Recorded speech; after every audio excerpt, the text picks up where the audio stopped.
Hello, Archie Dunlop here with Talking Astrology with Archie. And in this video, I'm going to be looking at the weekend of November the 8th and 9th, 2025. There are a couple of things going on over the weekend of note. For a start, we have got Uranus going back into Taurus. We also have Mercury going retrograde. As far as the news is concerned, the government shutdown continues, and now Mercury is about to go retrograde. We also have Congresswoman Elise Stefanik announcing her bid to be governor of New York, and that news may not be particularly important in the grand scheme of things, but I thought it would be an idea to look at the approximate time that she made her bid known. Was it a good time to really launch your bid, to set up a YouTube video telling the world what you want to do? So I thought we'd have a look at that. But anyway, let's look at the astrology and the I Ching for the weekend of November the 8th and the 9th. So here's the chart set for New York for the middle of a weekend, midnight on Sunday the 9th. So midnight Sunday the 9th, we have got the moon in Cancer at 8 degrees 28 midnight, of course, New York time. It does depend where exactly your time zone is. So this indicates that the weekend is sort of split between moon in Gemini, moon in Cancer. The moon is in Gemini at the beginning of a weekend, and then at I think it's around 6 minutes past 3 in the afternoon on Saturday London time, moon moves into Cancer. So that means that if you're in the Americas, the moon moves into Cancer, Saturday morning. And so I think that for the Americas, it's a moon in Cancer weekend. If you're in Europe, then the weekend certainly starts with the moon in Gemini up until the sort of mid-afternoon. Then you've got it in Cancer for the rest of the time. If you are in Australia or New Zealand, then it's a clearer split. Saturday is moon in Gemini, Sunday is moon in Cancer. So, aside from that, we've got the moon just before it moves into Cancer. So, probably fairly early in the day, it makes a square to Saturn, and then just after it moves into Cancer, it makes a trine to Venus. So we're going to have moon in Cancer, trine Venus in Scorpio. So those are two rather different aspects. So, moon square Saturn, right at the beginning, the moon is in the beginning of a weekend on Saturday. We've got that run up. So it may be with moon in Gemini square Saturn in Pisces that there may be a feeling that something is being held back with the moon in the last degrees of Gemini, but it doesn't last long. When the moon moves into Cancer, you get the trine to Venus, and it might feel that things are moving. And also, when the moon moves into Cancer, the moon starts moving to a trine of the Sun, and so on Sunday you get the moon trine Sun, and moon trine Sun is an aspect that I regard as being pretty fortunate. The moon is well placed in Cancer. I mean, it's doubly well placed because the moon is in a sign which Jupiter rules. Jupiter is, of course, in Cancer. So the moon and Jupiter are in mutual reception. So that's doubly good. And then the moon is making a trine to the Sun on Sunday, which, again, I think it's quite an easygoing aspect. It's quite a harmonious aspect, and it does feel that things are working, things are running smoothly, especially on an emotional level. Now, lunar aspects aside, well, the weekend starts with with Uranus moving into Taurus. So it has been in Gemini since the beginning of July. And now it's made that sign change, and I'll be talking about Uranus in Taurus, a bit more at the end of the video. I'm not saying that we're necessarily going to feel, this weekend that something dramatic has happened with Uranus moving into Taurus. It's more of a subtle change, at least at first, and then we have got Mercury going retrograde, and Mercury's position is not great. I mean, Mercury is already in Sagittarius, and so Sagittarius is the sign of Mercury's detriment, and it's now retrograde.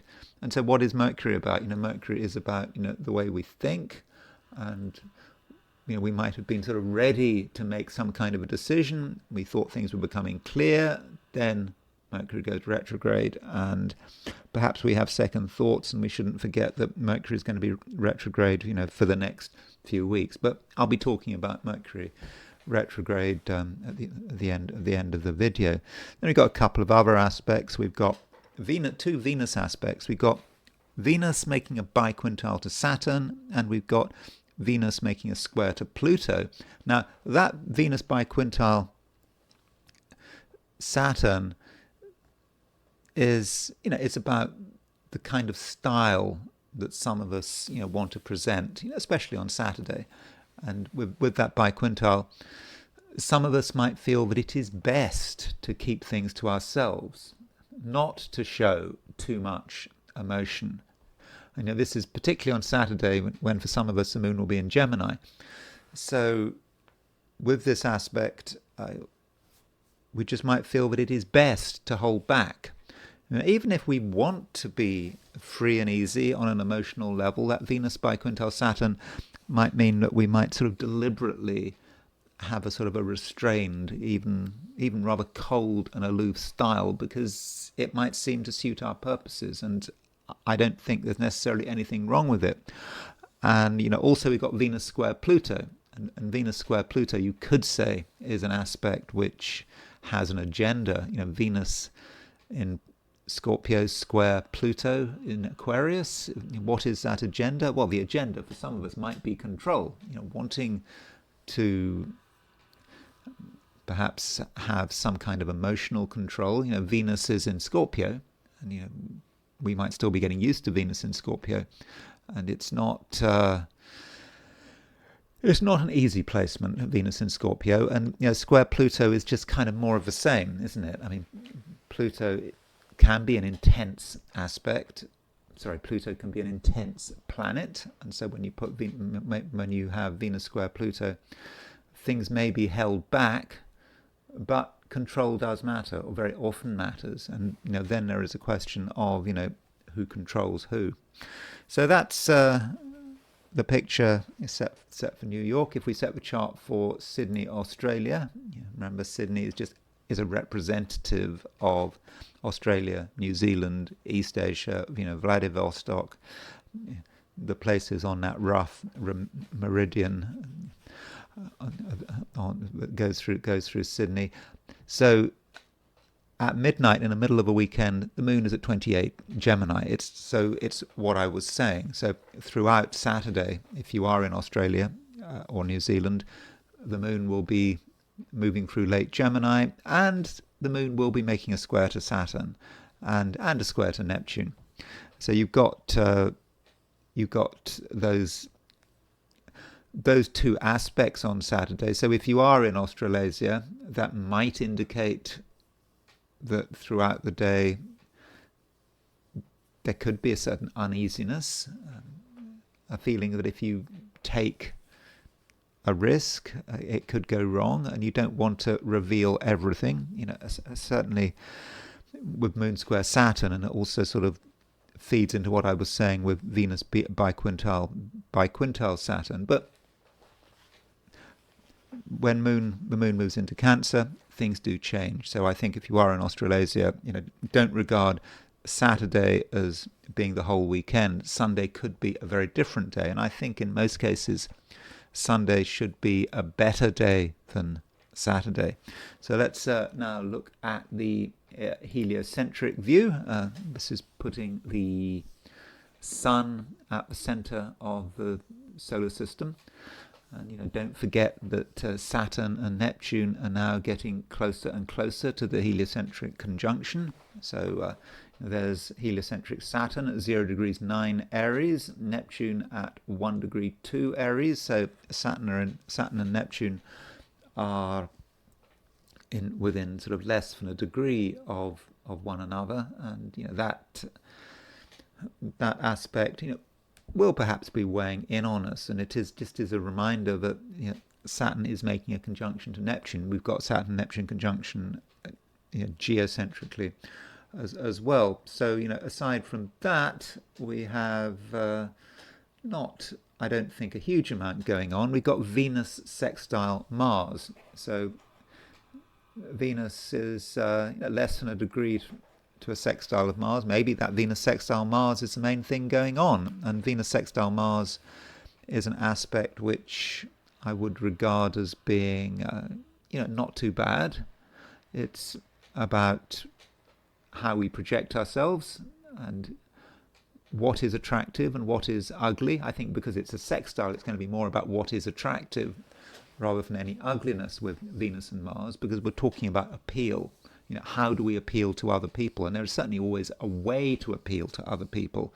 It may not be immediately obvious, but a lot of people are looking for something. And, if we can provide it, then we might be able to, really benefit from the situation. So if you're not being noticed, if you feel you're being ignored, then maybe that Venus sextile Mars, provides an opportunity, especially on Sunday.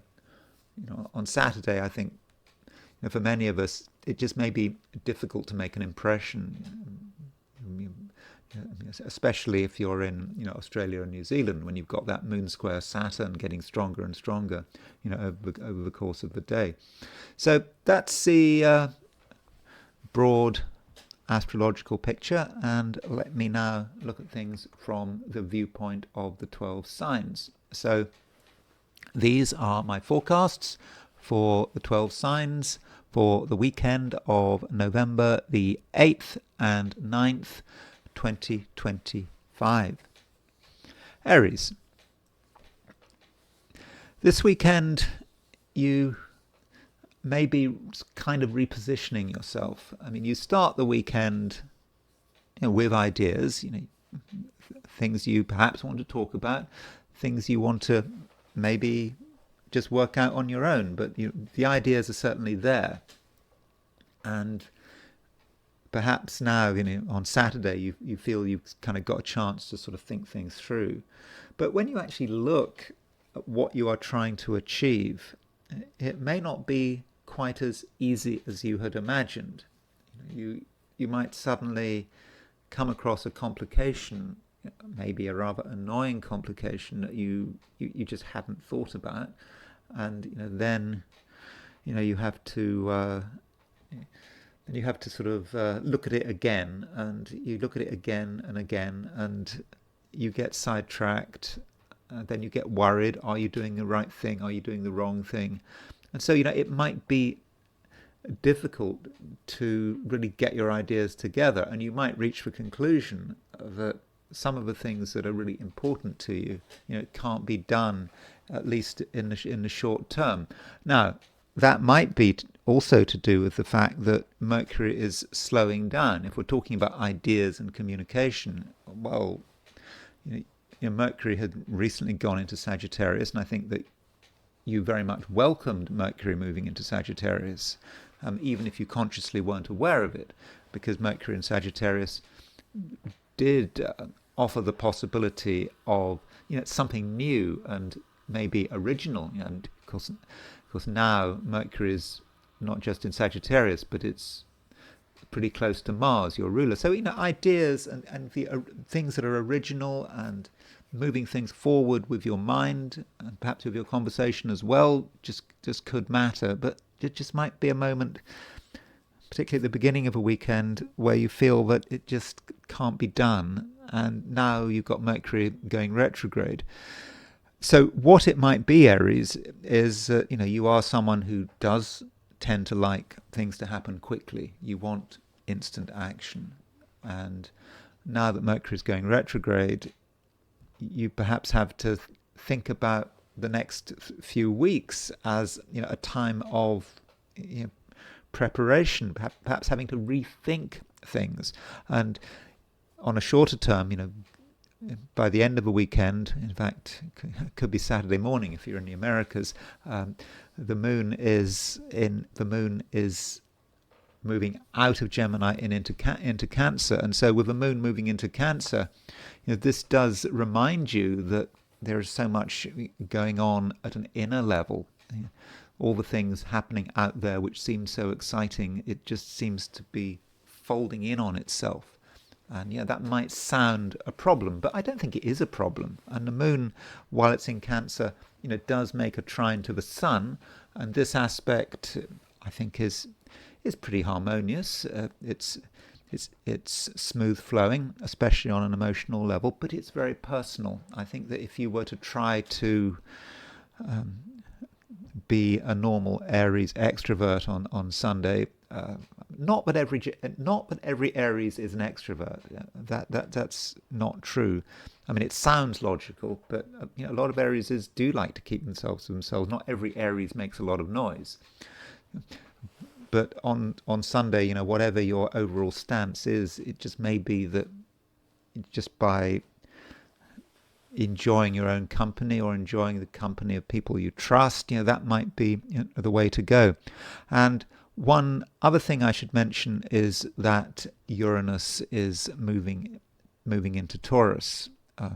And Uranus moving into Taurus is something rather general. It's not necessarily anything you're going to feel straight away. But Uranus moving into Taurus may be a few months. Well, it's more than a few months, because Uranus is basically going to be in Taurus for nearly 6 months.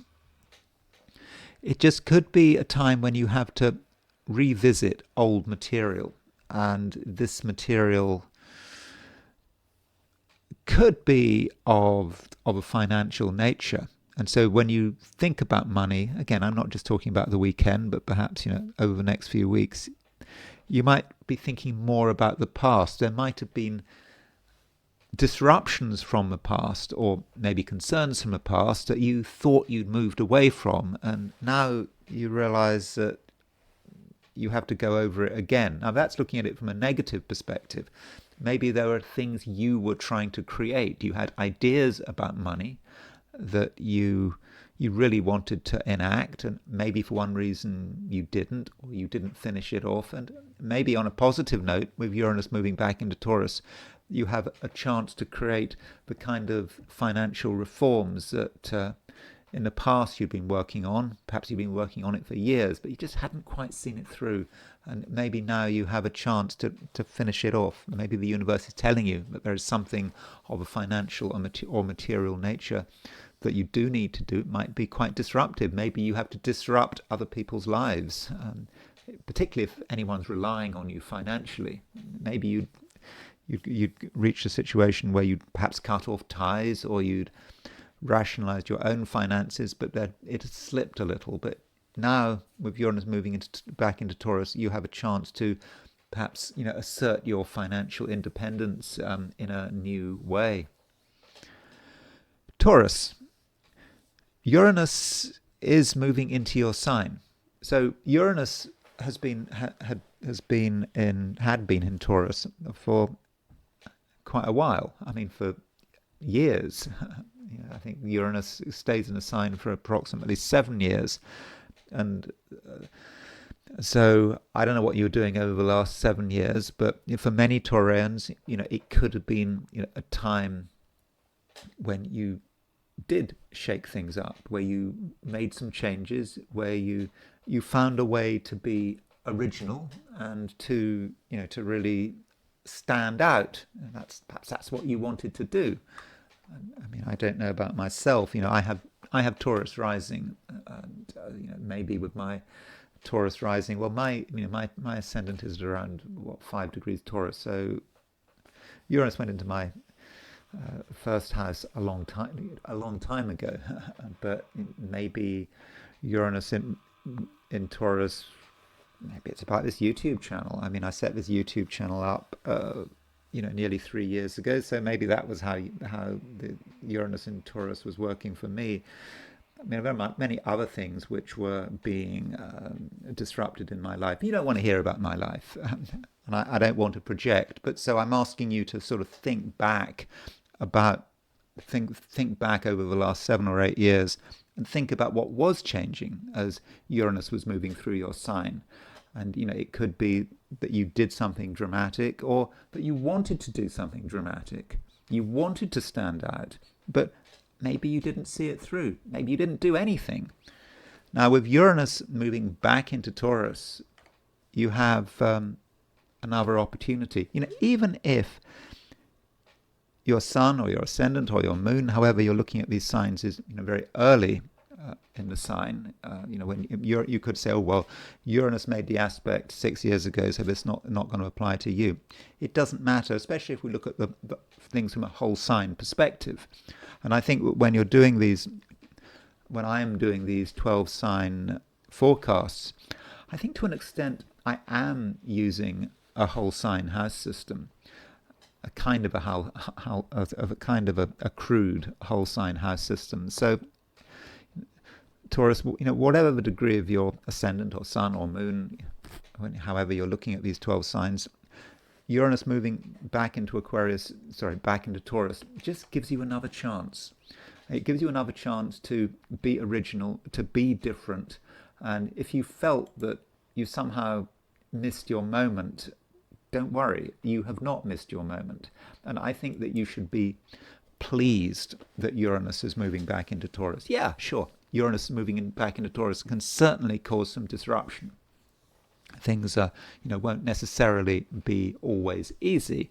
You might like them to be easy, but things might just happen that you hadn't anticipated, you hadn't expected it. But it's almost certainly for the best, because at some level you might still need a shakeout. And Taurus can be a sign that can be very stubborn, and part of the challenge of Uranus moving through Taurus was to confront that stubbornness and to look at where change might be applied. So I think you should really be quite happy about this, and I think it's good news. But this is something kind of longer term, and you've got until the end of April to think about it and to do something, because end of April of next year. I mean, on a more sort of short-term level, well, we've got Venus is making a square to Pluto over the weekend. And, this Venus square Pluto might say something about, how you present yourself and the kind of image you're trying to present. Also, Venus is making a biquintile to Saturn, and I think that those aspects are kind of complementary.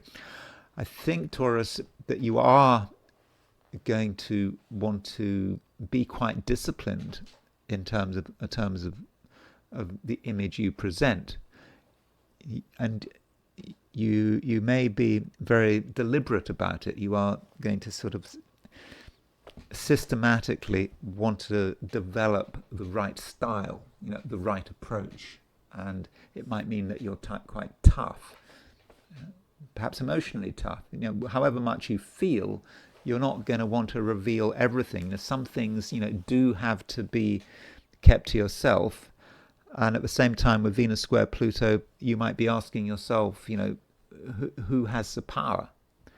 And think about it. Venus has just gone into Scorpio, into your opposite sign, and so with Venus moving into Scorpio, there may well be a power issue, because you may feel that over the last couple of days you don't have the kind of strength you used to have, certainly vis-a-vis other people, and Venus square Pluto might appear to be a kind of a struggle, that if you're not careful you could be overwhelmed, perhaps by another person, and so Venus square Pluto, it might be necessary, as far as you're concerned, to dig deeply, dig down, and not to give too much away. And with Venus biquintile Saturn, it might occur to you that sort of emotionally you don't want to give too much away, because if you're perhaps giving too much away emotionally, telling people how you feel, then there's a danger that you could be making yourself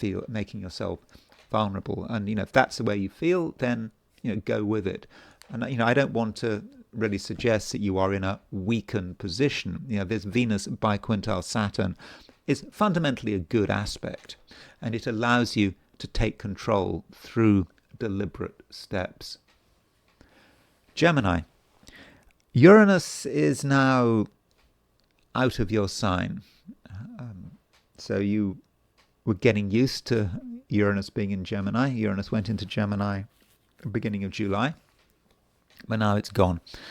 It's in Taurus, and it will stay in Taurus until the beginning of end of April of next year.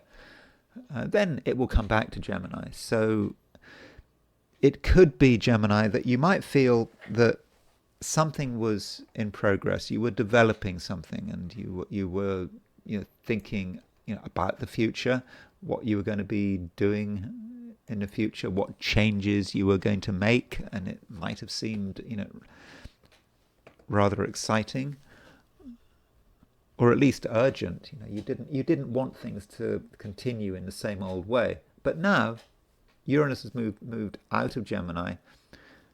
The focus may be going, and the impetus to create change, the impetus to be a revolutionary has gone or is fading. And it's not going to fade forever.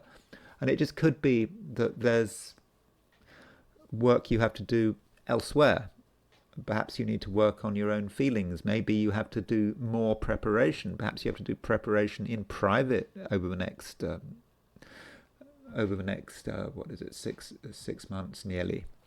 And at the same time, we have got Mercury going retrograde. Mercury goes retrograde on Sunday, and Mercury retrograde, it has a bad reputation. People always think, oh, Mercury's retrograde, things go wrong. We've got this, like with the government shutdown. People are wondering, when is the government shutdown going to end? And now we've got Mercury going retrograde. So if you've got Mercury going retrograde, things just might not happen. And Mercury is not just going retrograde. Mercury's in Sagittarius, and Sagittarius is not the best sign for Mercury to be in. And so, Gemini, you may be becoming confused and indecisive, and certainly you were not ready now for the kind of changes that were promised by Uranus in Gemini. You've got too much stuff to sort out, and over the next 3 weeks, you just can't expect things to just happen as quickly as you'd like them to. And don't forget, I've got my sun in Gemini, so it's not like I'm being mean to you by pointing all of this out, because I'm just talking to myself as well as I'm talking to you. And additionally, you absolutely do need to be patient. Mercury is not just going retrograde, it's coming to a standstill now. It's moving backwards onto Mars. So Mercury's making a conjunction to Mars, and Mercury conjunct Mars could make you annoyed. You might be annoyed, but with other people. Other people are perhaps holding you up. It might seem that they're holding you up, and that just might not be something you appreciate. But is there any point in getting annoyed? I mean, I think although you could get annoyed, I don't think that you have to get annoyed. And Geminis can be impatient, and Gemini's impatience, sometimes they can just be impatient in a way that appears to be rude. They want something to happen, and they just say it, and they've already moved to the next stage in their own mind, and they expect other people to do that as well. But you can't force things. You absolutely cannot. If you try to force things, then things could go wrong, and you may indeed find, if you're honest with yourself, that other people are in control. I mean, they don't control your life, but they control the pace in which things happen. You may find yourself waiting for another person to do something, and if another person is in control of your timing, that just could be incredibly frustrating. So what you can do is lengthen your time frames. You might have wanted things to be done tomorrow, but maybe you should just wait. Wait for the situation to improve. It will improve. It's just that Mercury's condition is not good right now, and I'm afraid Mercury's condition, is getting worse. Over the next couple of weeks, Mercury's condition, steadily deteriorates. I would have said. And I would also have said that probably Mercury hits its absolute worst on around November the 20th. So November the 20th, well, that's not so long to wait, is it? Just the next couple of weeks, Gemini, just get ready for, a few delays, and just don't expect everything to happen at once. And, and don't get annoyed with other people. Other people can be annoying, and it may feel as if they're holding you up, they're not making the decisions you want, but it's okay. Things will eventually, move forward. And, if you want to look at things in a really sort of long-term perspective, Mercury's retrograde. It's also in Sagittarius, and then it goes into Scorpio. It does go back into Scorpio, and really, for Mercury to be completely out of this, you'd really like it to be in Capricorn, because when it's in Capricorn, it's no longer in its detriment, and it will no longer be retrograde. So, when is Mercury going to next be in Capricorn? And that's perhaps something you should be looking ahead to. I think that is going to be, beginning of next year. Beginning of January, Mercury will be in Capricorn. It's something to look forward to. It's just a couple of months left, so things aren't necessarily so bad. I'm sorry again. I'm sorry to be pessimistic, and I'm not really being pessimistic. I'm just looking at things. Okay, in the things in the worst possible light. Maybe, but I have to do that. And for many Geminis, you probably won't notice anything. It'll be fine. And as far as the real specifics of a weekend are concerned, I think on Saturday, you should, try to be as focused as possible, especially early on Saturday. The moon is still moving through your sign. And the moon moving through Gemini does make a square to Saturn. And, that moon square Saturn might sound like a problem aspect. I don't think it need be a problem aspect. It could be, Gemini, that, just before Mercury goes retrograde, Mercury goes retrograde on Sunday. So on Saturday, with that moon square Saturn, you might realize that there's just something that you can do. You can just make sure that you do a really good job of it on Saturday. It could be something you're finishing off, something you want to complete, and by finishing it off on Saturday, you will be making sure that you do a really good job of it, and in some way it might matter, because later on things could be more difficult, could be more confusing, and by making sure that you are really well organized in one particular area of your life at the beginning of a weekend, that could really help. So don't do nothing on Saturday. Don't feel that it's just a weekend. I do believe that there's just something that needs to be done. Cancer. When I did my sort of introductory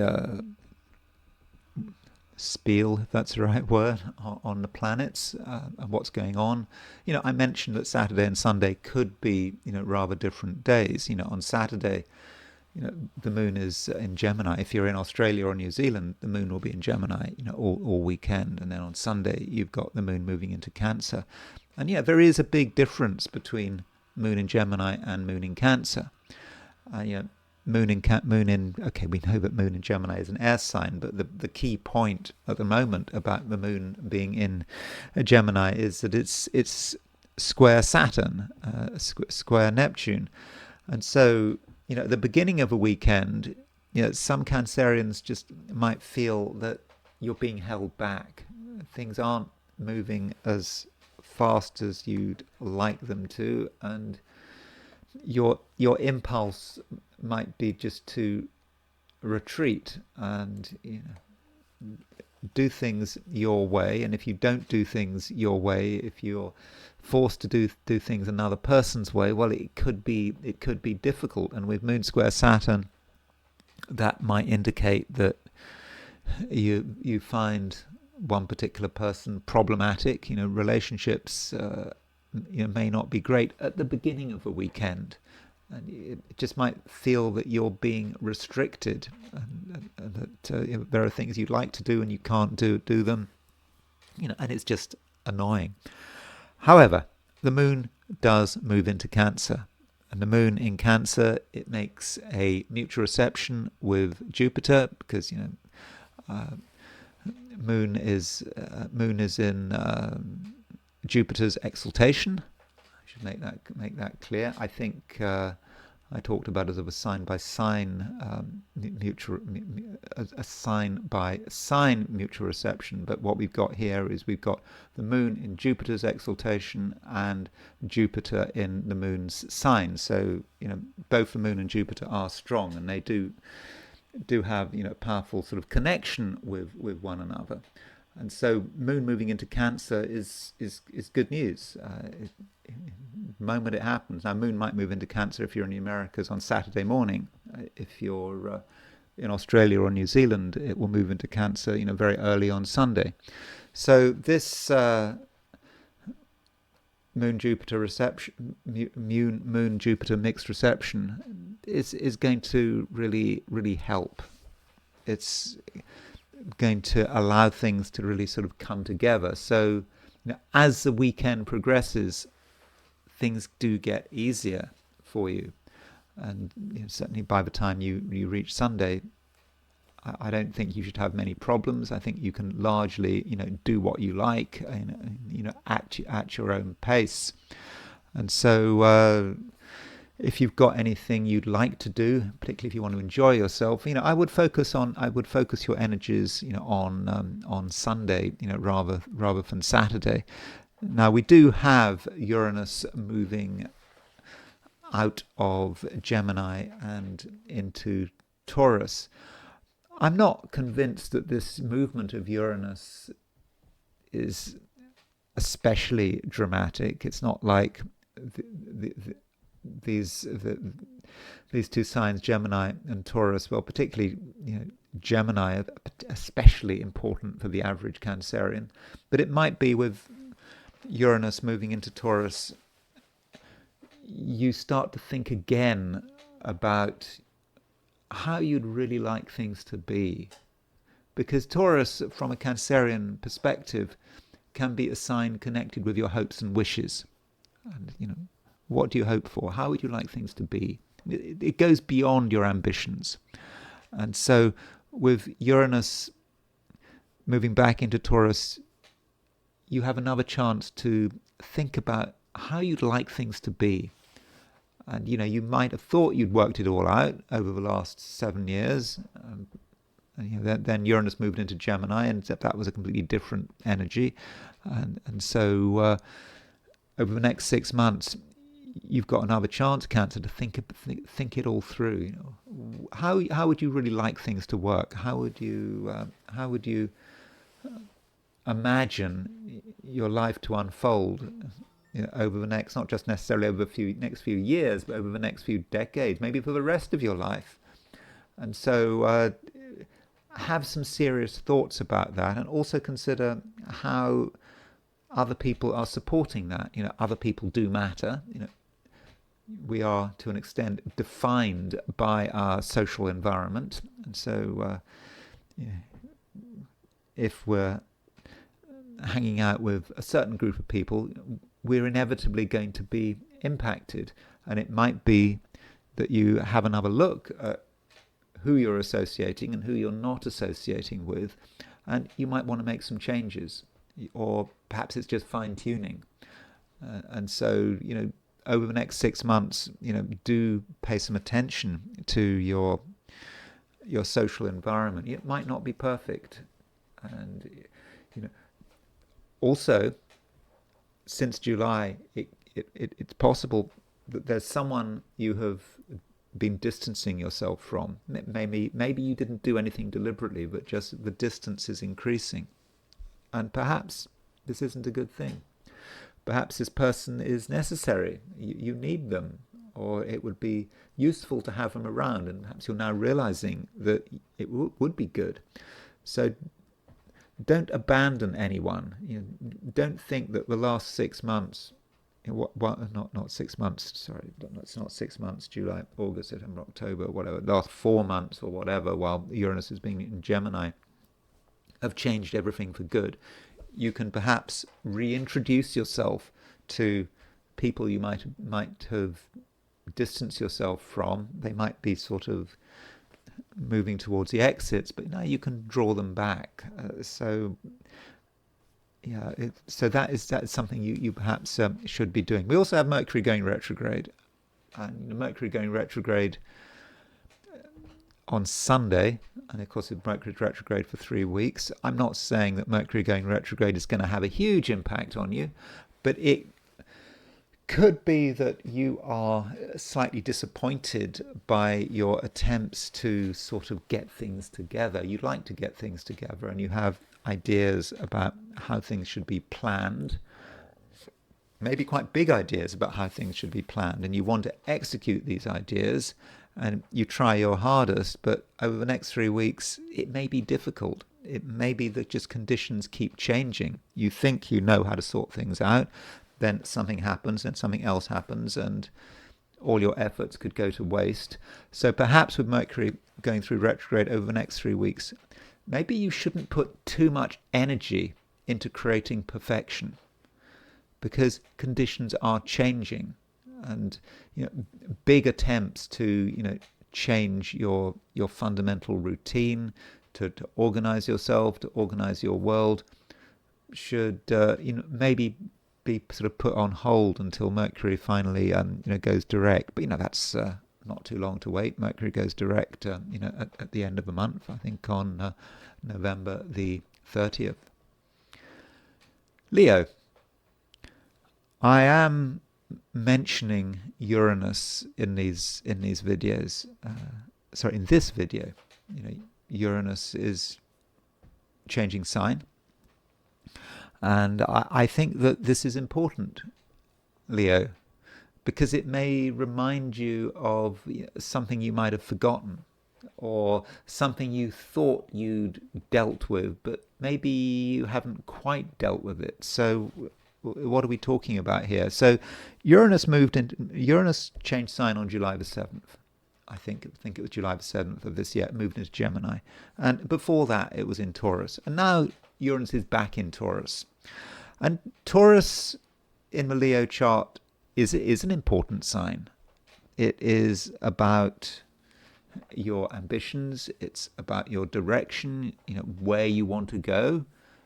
And over the last 7 years, while Uranus has been moving through Uranus is moving through Taurus, I would have hoped that you were able to make some changes in terms of your ambitions. You perhaps rethought your ambitions, rethought what you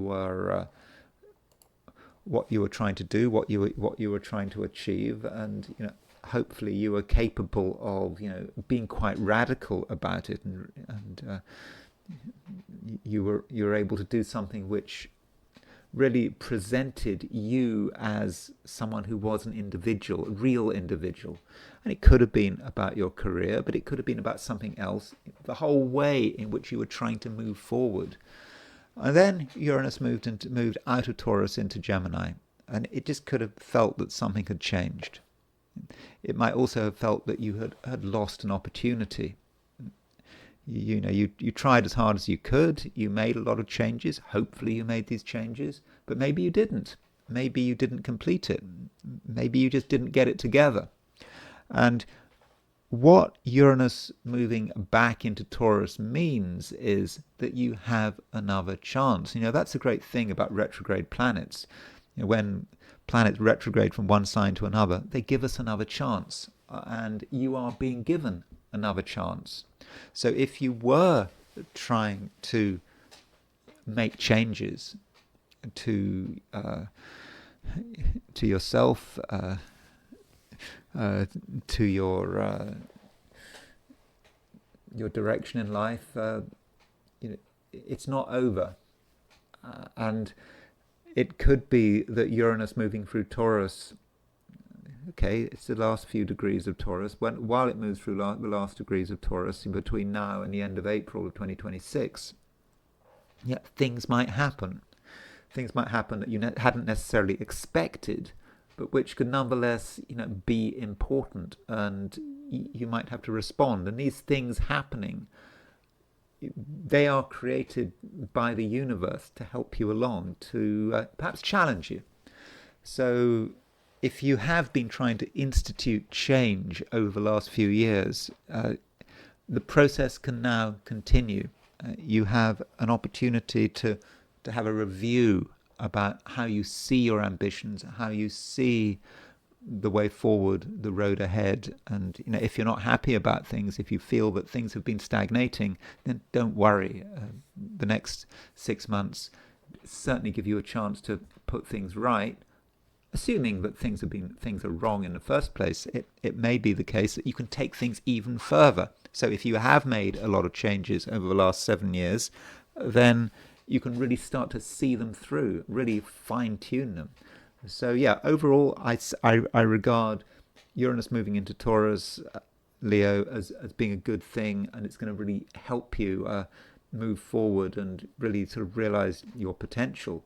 And as far as this weekend is concerned, I think that this weekend you may even be feeling it. I mean, not everyone is feeling Uranus moving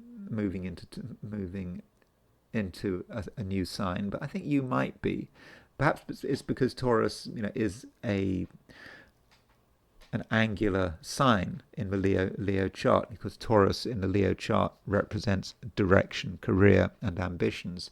And as far as the short term is concerned, what is happening this weekend, I think that many Leos are going to be quite power orientated. You are going to want to be in control, and you have the opportunity to be in control. You can really sort of make things happen. And if you get an idea into your head, I think that you'll be able to really sort of pursue it, with everything you've got.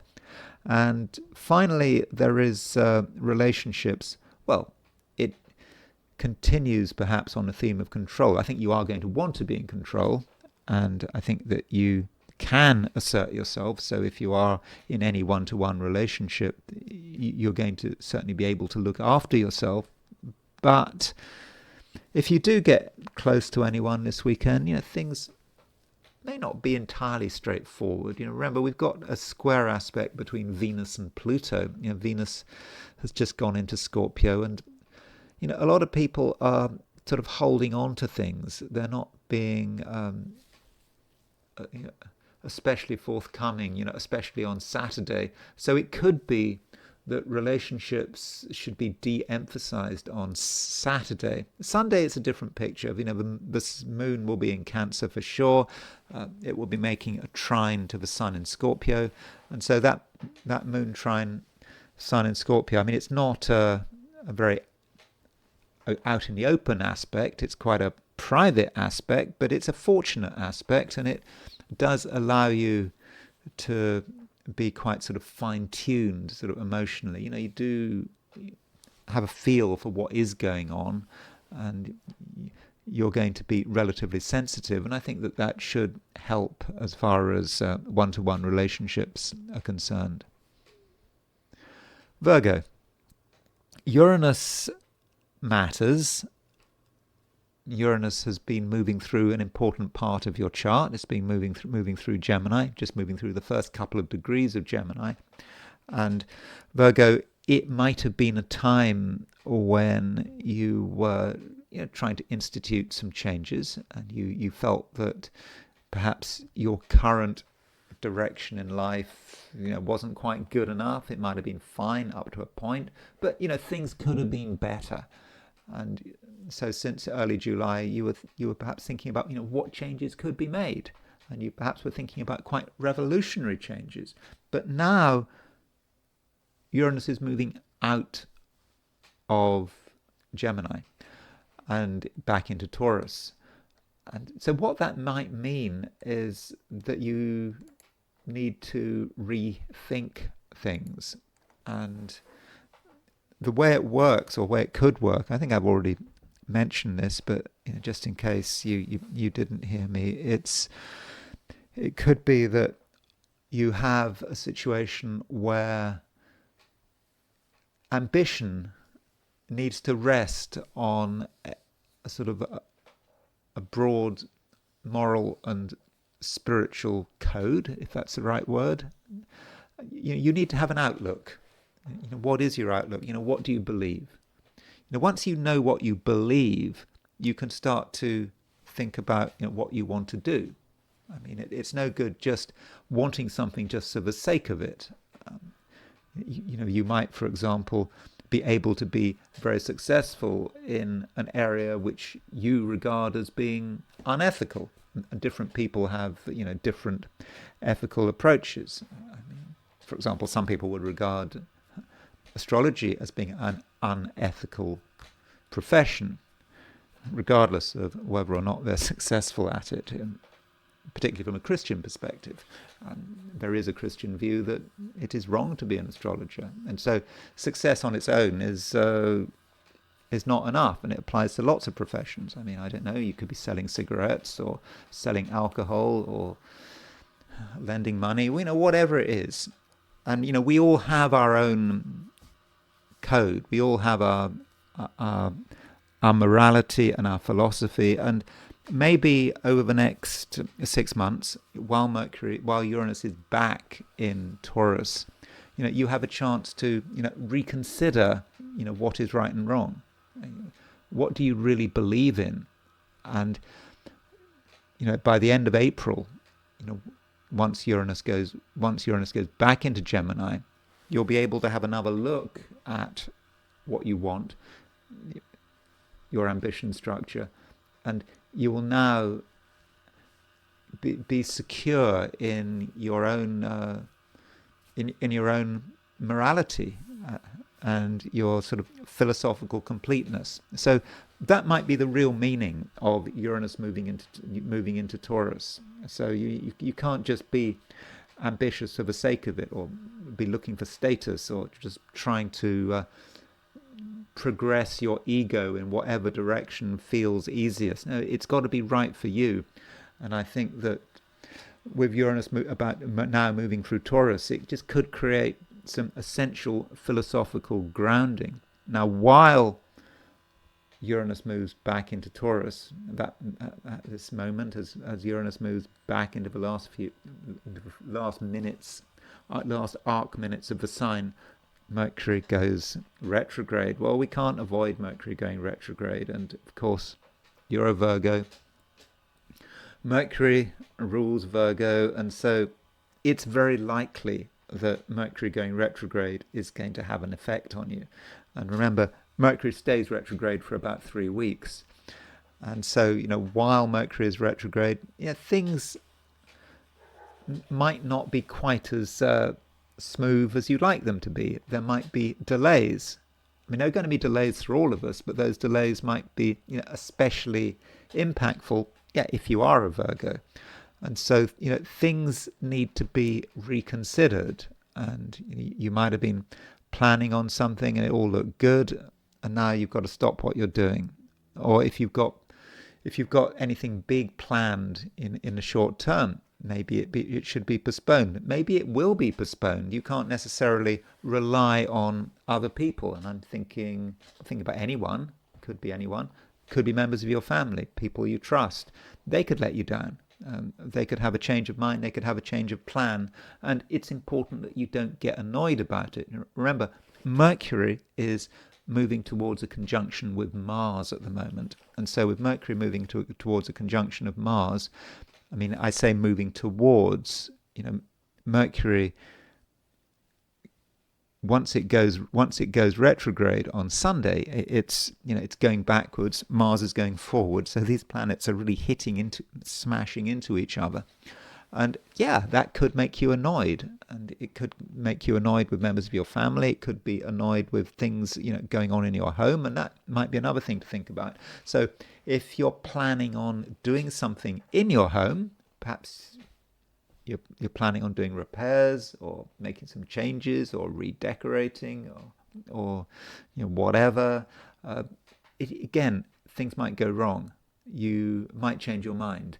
So maybe anything to do with the home should be put on ice, certainly until Mercury goes direct. But maybe you should wait until Mercury is in a completely different position. You don't really want Mercury to be in Sagittarius. I mean, Mercury is in its detriment in Sagittarius. So you could argue that you should wait until Mercury moves into Capricorn. If you're doing anything serious connected with your home, wait until Mercury goes into Capricorn. And Mercury goes into Capricorn, I think, at the beginning of January. So, you only got a couple of months to wait.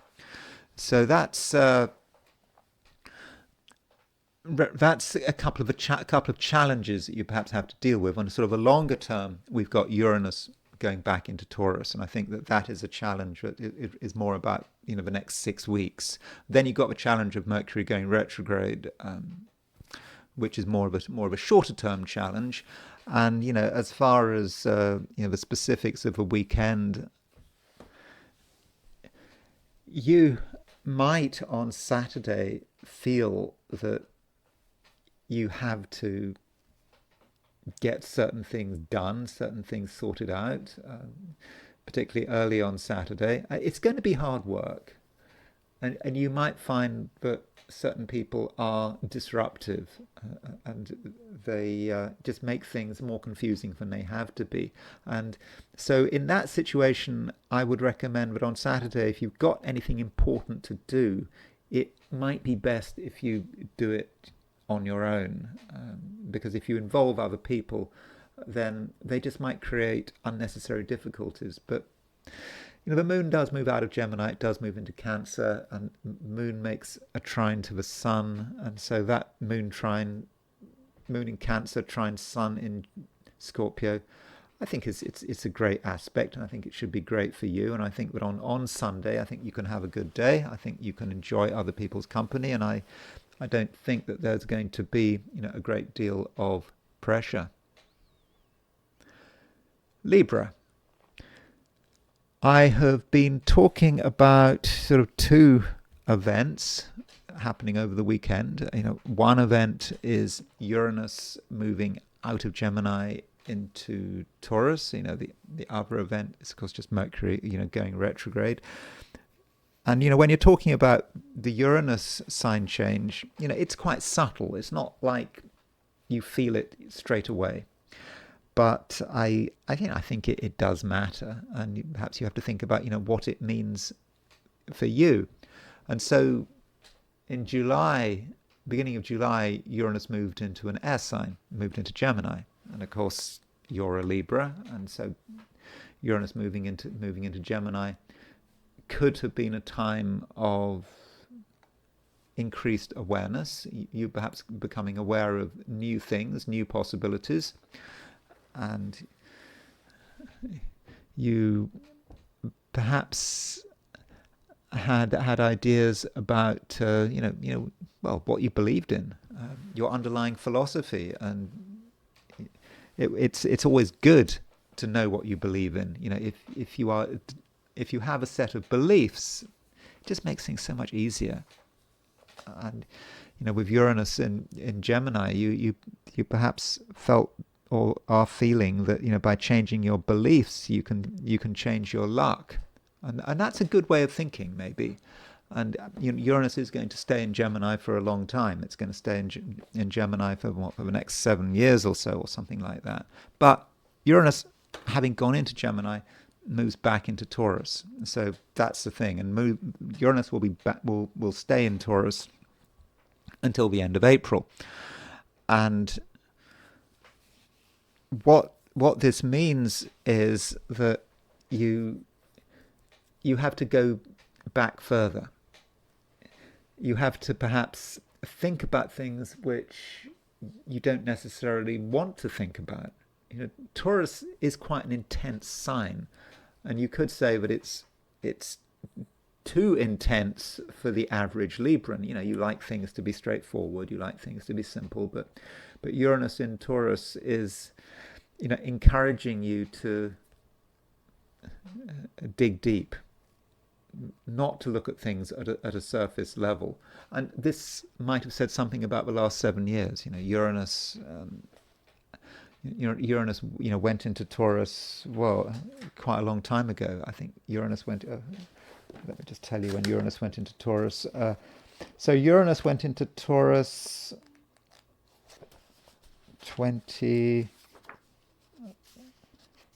Approximately, was it 2017, something like that? Yeah, it started going into Taurus in 2018 even. Yeah, so 2018, Uranus went into Taurus, and so, that was a change for you. And with Uranus going into Taurus, perhaps there were things you had to really consider, things that you might not have wanted to consider. Things were perhaps more complicated than you'd hoped for. And perhaps it was all about sort of dealing with complications. Yeah, the kind of complications that the average Libran doesn't want to deal with. So Uranus moving into Gemini in July might have been a big relief for you. Things were becoming more straightforward, and you could be more optimistic, and you had a distance now. You could get things in perspective, and it all seemed good. But now Uranus is moving back into Taurus. It might be that there is some old ground to go over again. Maybe you still have made things too simple. Maybe you've just made assumptions. Maybe there were particular issues that you refused to confront. And now, over the next 6 months, it's slightly less than 6 months, you have another chance. It might not sound like anything you want to hear. You'd like to move on. But something is not quite finished, and it could be that there's emotional work that's still in progress. It could be spiritual work that's still in progress. And yeah, it's something you don't necessarily want to do, something you don't necessarily want to bother with, but it's something you would be advised to consider. I mean, but it will become clear. And I'm not saying you're going to suddenly feel a big change the moment Uranus moves into Taurus, but think back over the whole time period between now and 2018. Is there something that you were working on that you didn't necessarily want to work on, that was perhaps too difficult, too heavy, too complicated, and you thought you could just dismiss it, but maybe you shouldn't just dismiss it? And additionally, Uranus moving into Taurus could be something of a financial nature, complicated money, and you kind of scratch the surface. This is especially the case if you're dealing with something involving other people, an arrangement with other people, an agreement, a contract, maybe a legacy, something like that does create a lot of difficulty and unpleasantness, and you really didn't want to bother with it. But maybe now, over the next 6 months, you have another chance to look at it, and you might not want to, but I do think that it is in your best interests. And then we do have Mercury going retrograde, and with Mercury going retrograde, well, Mercury goes retrograde in two signs. It starts going retrograde in Sagittarius, and then it moves back into Scorpio. So it's kind of split over two signs. And with Mercury going retrograde in Sagittarius, and also moving back towards Mars, with that retrograde motion, continue to be careful about how you move from one place to another. It could be about short distance transport. Certainly until Mercury goes into Scorpio, and Mercury goes back into Scorpio, I think, on November the 19th. So between sort of now and the 19th, perhaps be careful about how you move from one place to another. How do you get from one place to another?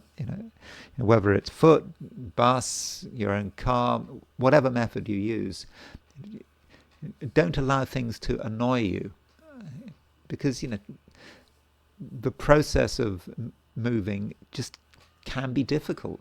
Especially with Mercury's in Sagittarius. With Mercury in Sagittarius, we associate the sign Sagittarius with movement, and so don't leave things to chance, and always just leave more time than usual. But that's a standard warning given for Mercury retrograde. Whatever your sign is, and because Mercury is in Sagittarius, a sign in a Libran chart which is connected with short distance traveling, the whole process of traveling might be more difficult than usual. And it's not just travel, it could be just about communication. You want to say something, but you can't get through.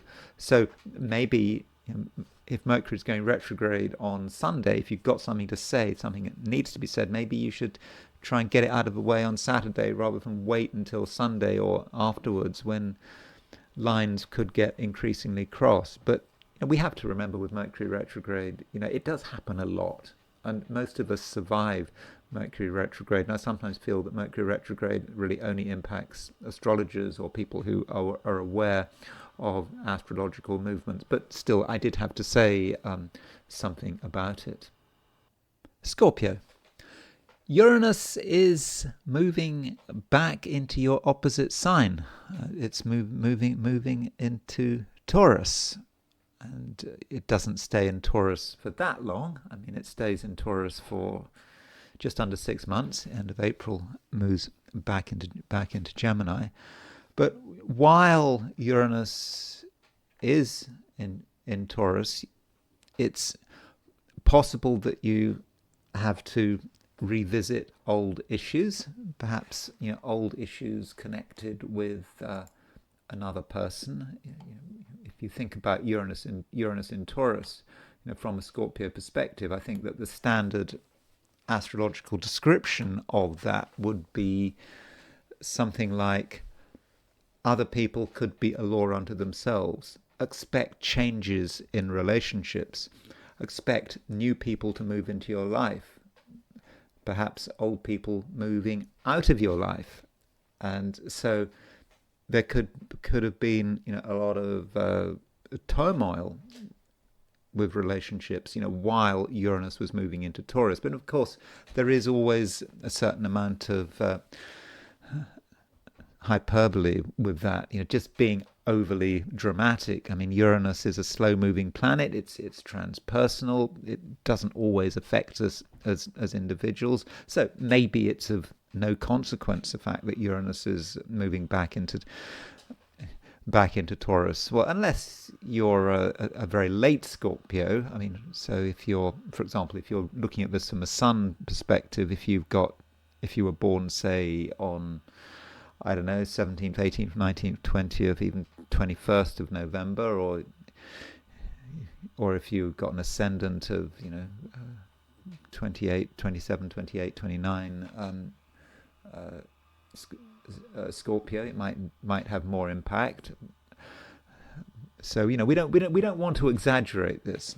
And to give you some idea of how you might experience Uranus going back into Taurus, maybe you should think about what was going on since 2018. So in 2018, Uranus moved into Taurus, and so what was the last 7 years like? How were relationships? Were relationships stable? Was there any issue to be concerned about? Did people behave in a way that was unexpected? And I'm talking about all kinds of relationships, not just any one particular person. So go back over those last 7 years, and then think about the next 6 months.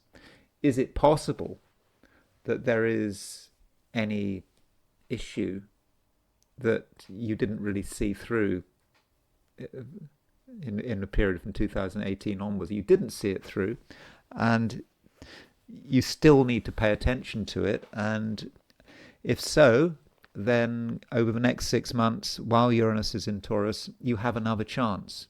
You perhaps have another chance to assert yourself, or you may have another chance to make a change in the pattern of your relationships. And perhaps that was a challenge, since 2018, while Uranus was moving into Taurus, to look at all of the people around you and ask yourself, how useful are they? Could things be improved? And if you didn't fully accept that challenge, it may be that now that Uranus is moving back into Taurus, you just have another chance. And Uranus doesn't stay in Taurus for that long. By the end of April, you'll be able to sort of move on and start to think about what Uranus in Gemini is all about. So I don't want to sort of tell you exactly what is going to be happening, but I'm just asking you to look at it in terms of the past and what was going on since 2018 and whether it resonates, because it might not resonate at all, particularly when you're dealing with a planet like Uranus, which is quite transpersonal, and not all of us feel it. At least we might not feel it all the time. And then aside from that, we do have Mercury going retrograde. Mercury goes retrograde on Sunday, and this might have an effect on you because Mercury is going retrograde, quite close to Mars. So when you think about a Mercury-Mars conjunction, we do have a Mercury-Mars conjunction coming up in a few days' time. And this Mercury-Mars conjunction potentially is angry, at least in a verbal way. You have got lots of things you want to say. And as Mercury approaches Mars, it just gets more and more intense. And when Mercury goes stationary retrograde, it might be that you're just annoyed about something. Something's maybe not moving fast enough. Other people are not behaving as you had expected. Maybe they're taking you for granted. Maybe they're changing plans at short notice. Maybe also there's something going on with money. You could find another person's attitude to money annoying. They're not being straightforward with you. So that could encourage you to do something and say something. But it's going to be difficult to really make yourself clear. And even if you feel angry, you might be angry about something. You might feel that something has to be said, but you say something, but there is a certain lack of comprehension. And that is the nature of Mercury, retrograde Mercury. So, don't get too annoyed if people don't understand, and be patient with people, and also be patient with yourself. Sometimes it's difficult for you to understand what's going on, and it just might take time. It might indeed take 3 weeks. Although when we're talking about Mercury going retrograde, Mercury does in the end move back into Scorpio. It moves back into your sign. So it moves back into Scorpio on, I think, the 19th. And maybe Mercury moving back into Scorpio is a good thing. Although we have to qualify that, because Mercury, when it moves back into Scorpio, it straight away makes a conjunction to the Sun. So the Scorpio season is far from over, and it may well be, Scorpio, that with Mercury going retrograde, it represents a time where you just have another chance. Perhaps you hadn't seen something through, and you are thinking now that you might have missed your chance, that things are going to deteriorate, and it's a shame. It's a shame you didn't get it together earlier. But no, you are given another chance, and that's the great thing about retrograde planets. And so don't think that the Scorpio season is over. And of course, Mercury will stay in Scorpio until, I think, December the 12th. So there's lots of mileage here, and I think in the end, Mercury going retrograde should work in your favour. So it's not such a bad thing. Now, as far as the short-term events of the weekend are concerned, I think that Sunday is going to be a better day than Saturday. Saturday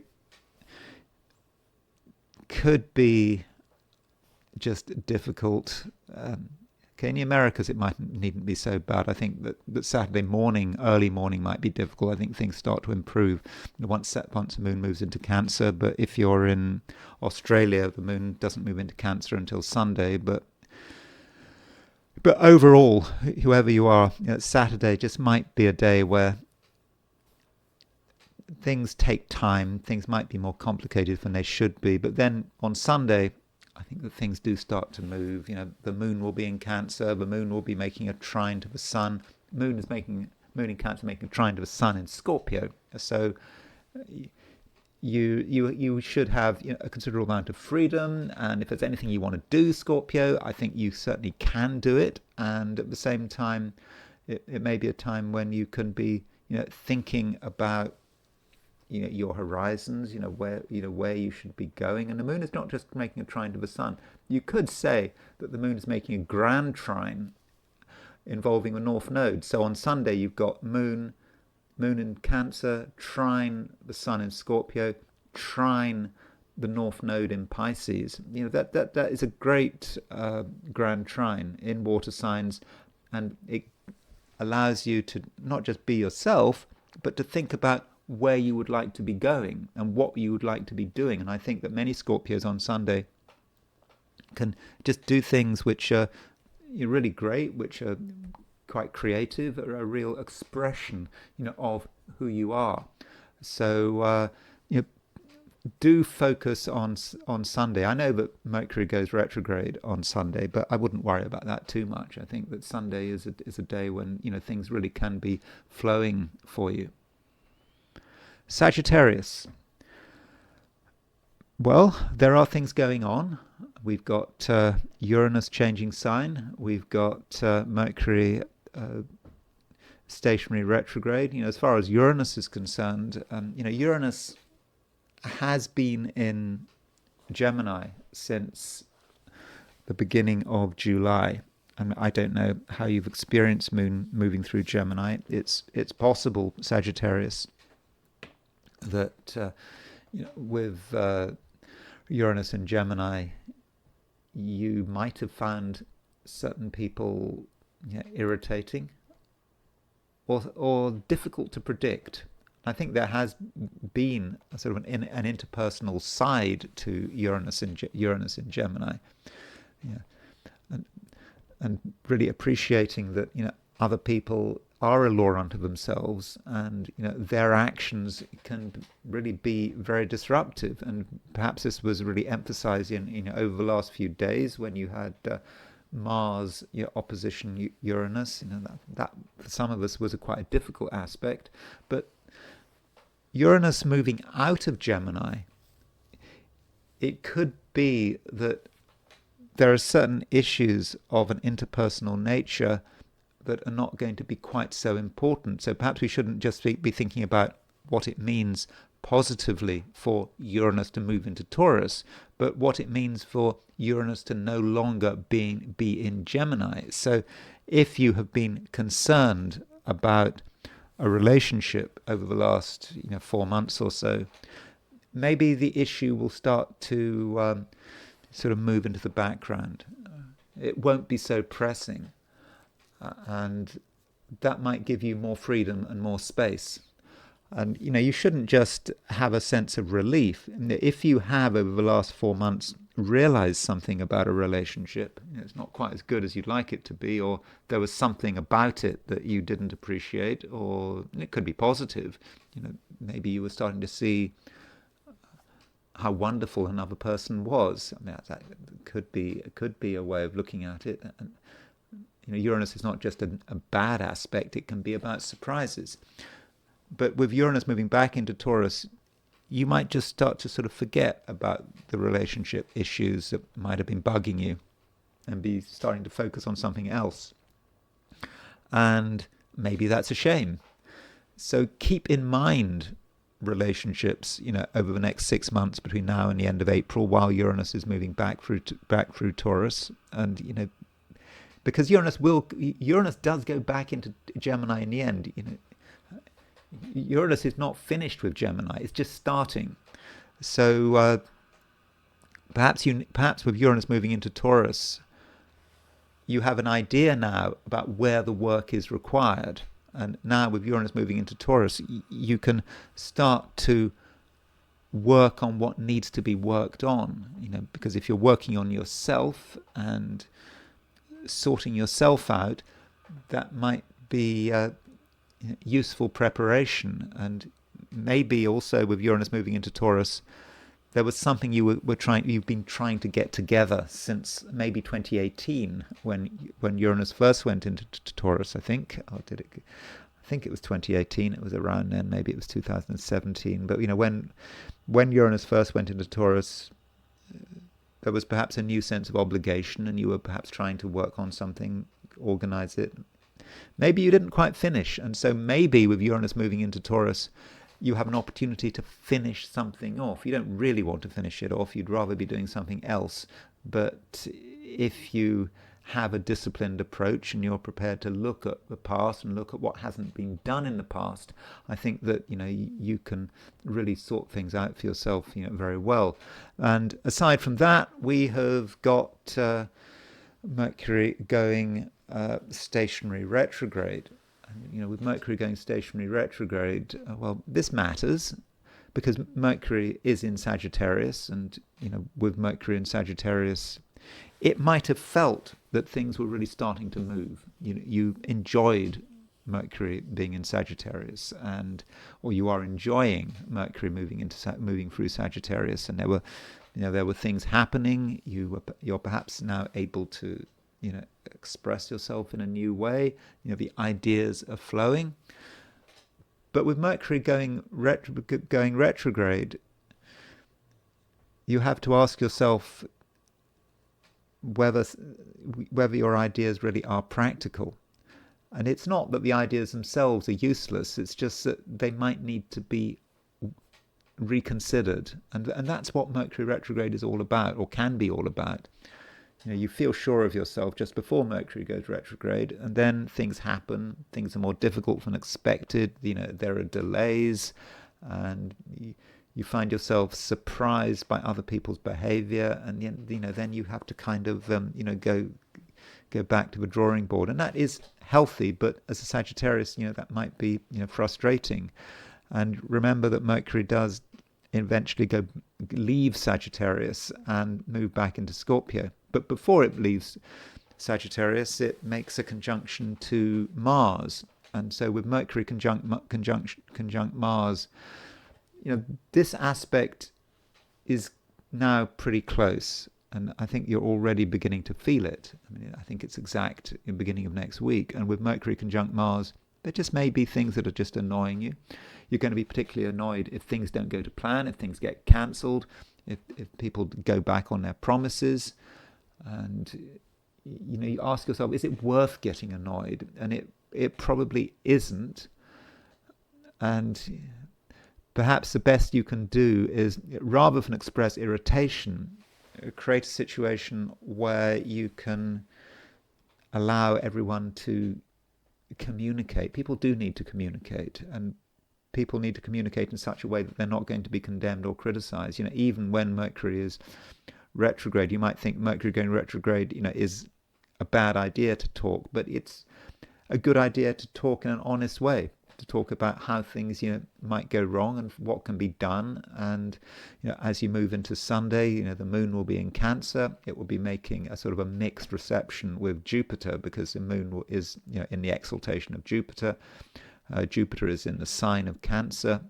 And so on Sunday, with Moon and Jupiter making that mixed reception, there's going to perhaps be a feeling that you can discuss difficult issues in a way that no one's going to get annoyed. You might feel annoyed, but Sagittarius, perhaps the challenge now is to move beyond any annoyance and try to understand the truth of the matter.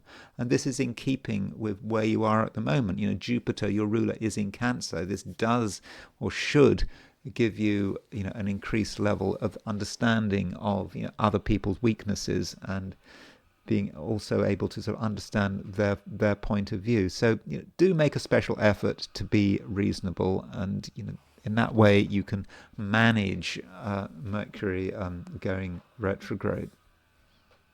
Capricorn. There is two things going on. We've got Uranus changing sign and Mercury going retrograde. I mean, those two events, Uranus changing sign and Mercury going retrograde, don't in themselves say very much about the weekend. They're talking more about the next few months in the case of Uranus, the next few weeks in the case of Mercury. But it's something that you perhaps need to think about. What does it mean, for example, for Uranus to go back into Taurus, for Uranus to go back into an Earth sign? I think, Capricorn, that Uranus going back into Taurus is a good thing. I think it's a good thing for you. And it might be reminding you of what you were trying to achieve in sort of 2018 and onwards. So Uranus was in Taurus for a long time. Remember, Uranus stays in a sign for approximately 7 years. And so with Uranus moving into Taurus, an Earth sign, a sign that intrinsically you should feel sort of comfortable with Uranus moving into Taurus, with Uranus moving through Taurus, it was a time where you were able to focus on what was important to you, what you were good at, and where you could be happy, where you could just enjoy yourself doing something original that was unique to you, and really sort of reveling in it. I mean, that is the theory, that is the ideal. But of course, in practice, it can be very difficult to be unique and original because there are so many external pressures. You have to deal with other people. You have to deal with perhaps the obligation to maybe have a job that you don't really want to do. You have to deal with, you might live with people. You might have your family to worry about. So there's a lot of reasons why you might not have been able to achieve your full potential in the years following 2017. But it was there. And you certainly felt the need to be special. And, perhaps when Uranus left Taurus and went into Gemini, some Capricorns just felt rather disappointed that you somehow missed out on something, that you didn't fulfill your potential. You had a chance and you didn't use it. So you could be feeling like that at the moment. And that is why Uranus moving into Taurus is a good thing, because Uranus is going to stay in Taurus until the end of April. So that's nearly 6 months. So over the next 6 months, you have a chance to go over whatever was happening in 2018, go over some of those desires you might have had, some of those sort of inspirations. You kind of knew, or what made you happy. You know what makes you happy.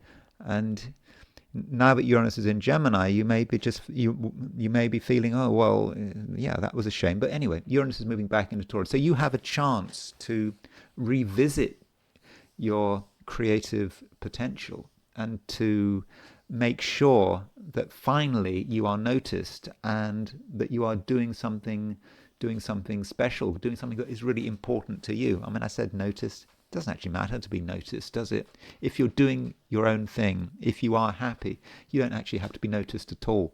So I think that Uranus moving into Taurus for you, is a big opportunity, and it's certainly an opportunity to make up for lost ground and also to revisit something, and you can give yourself another chance.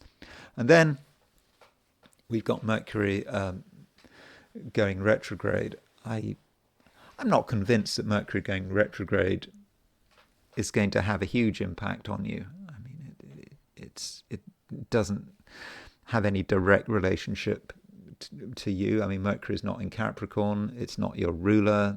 It's moving through a fairly low profile house. So I don't think that you need be too bothered about it. In fact, if Mercury is retrograde, if it affects you at all, I mean, it might sort of affect you in a sort of almost sort of an unconscious way. maybe with Mercury going retrograde, things from the past might be clearer than usual. And, for example, they might sort of crop up in your unconscious, in your dreams, and you don't necessarily want to talk about them, but it doesn't necessarily matter. But maybe your unconscious is telling you that you have missed out on something, but you've ignored something. And this may actually link with Uranus going back into Taurus. And so Uranus going back into Taurus and Mercury going retrograde may be part of the same thing.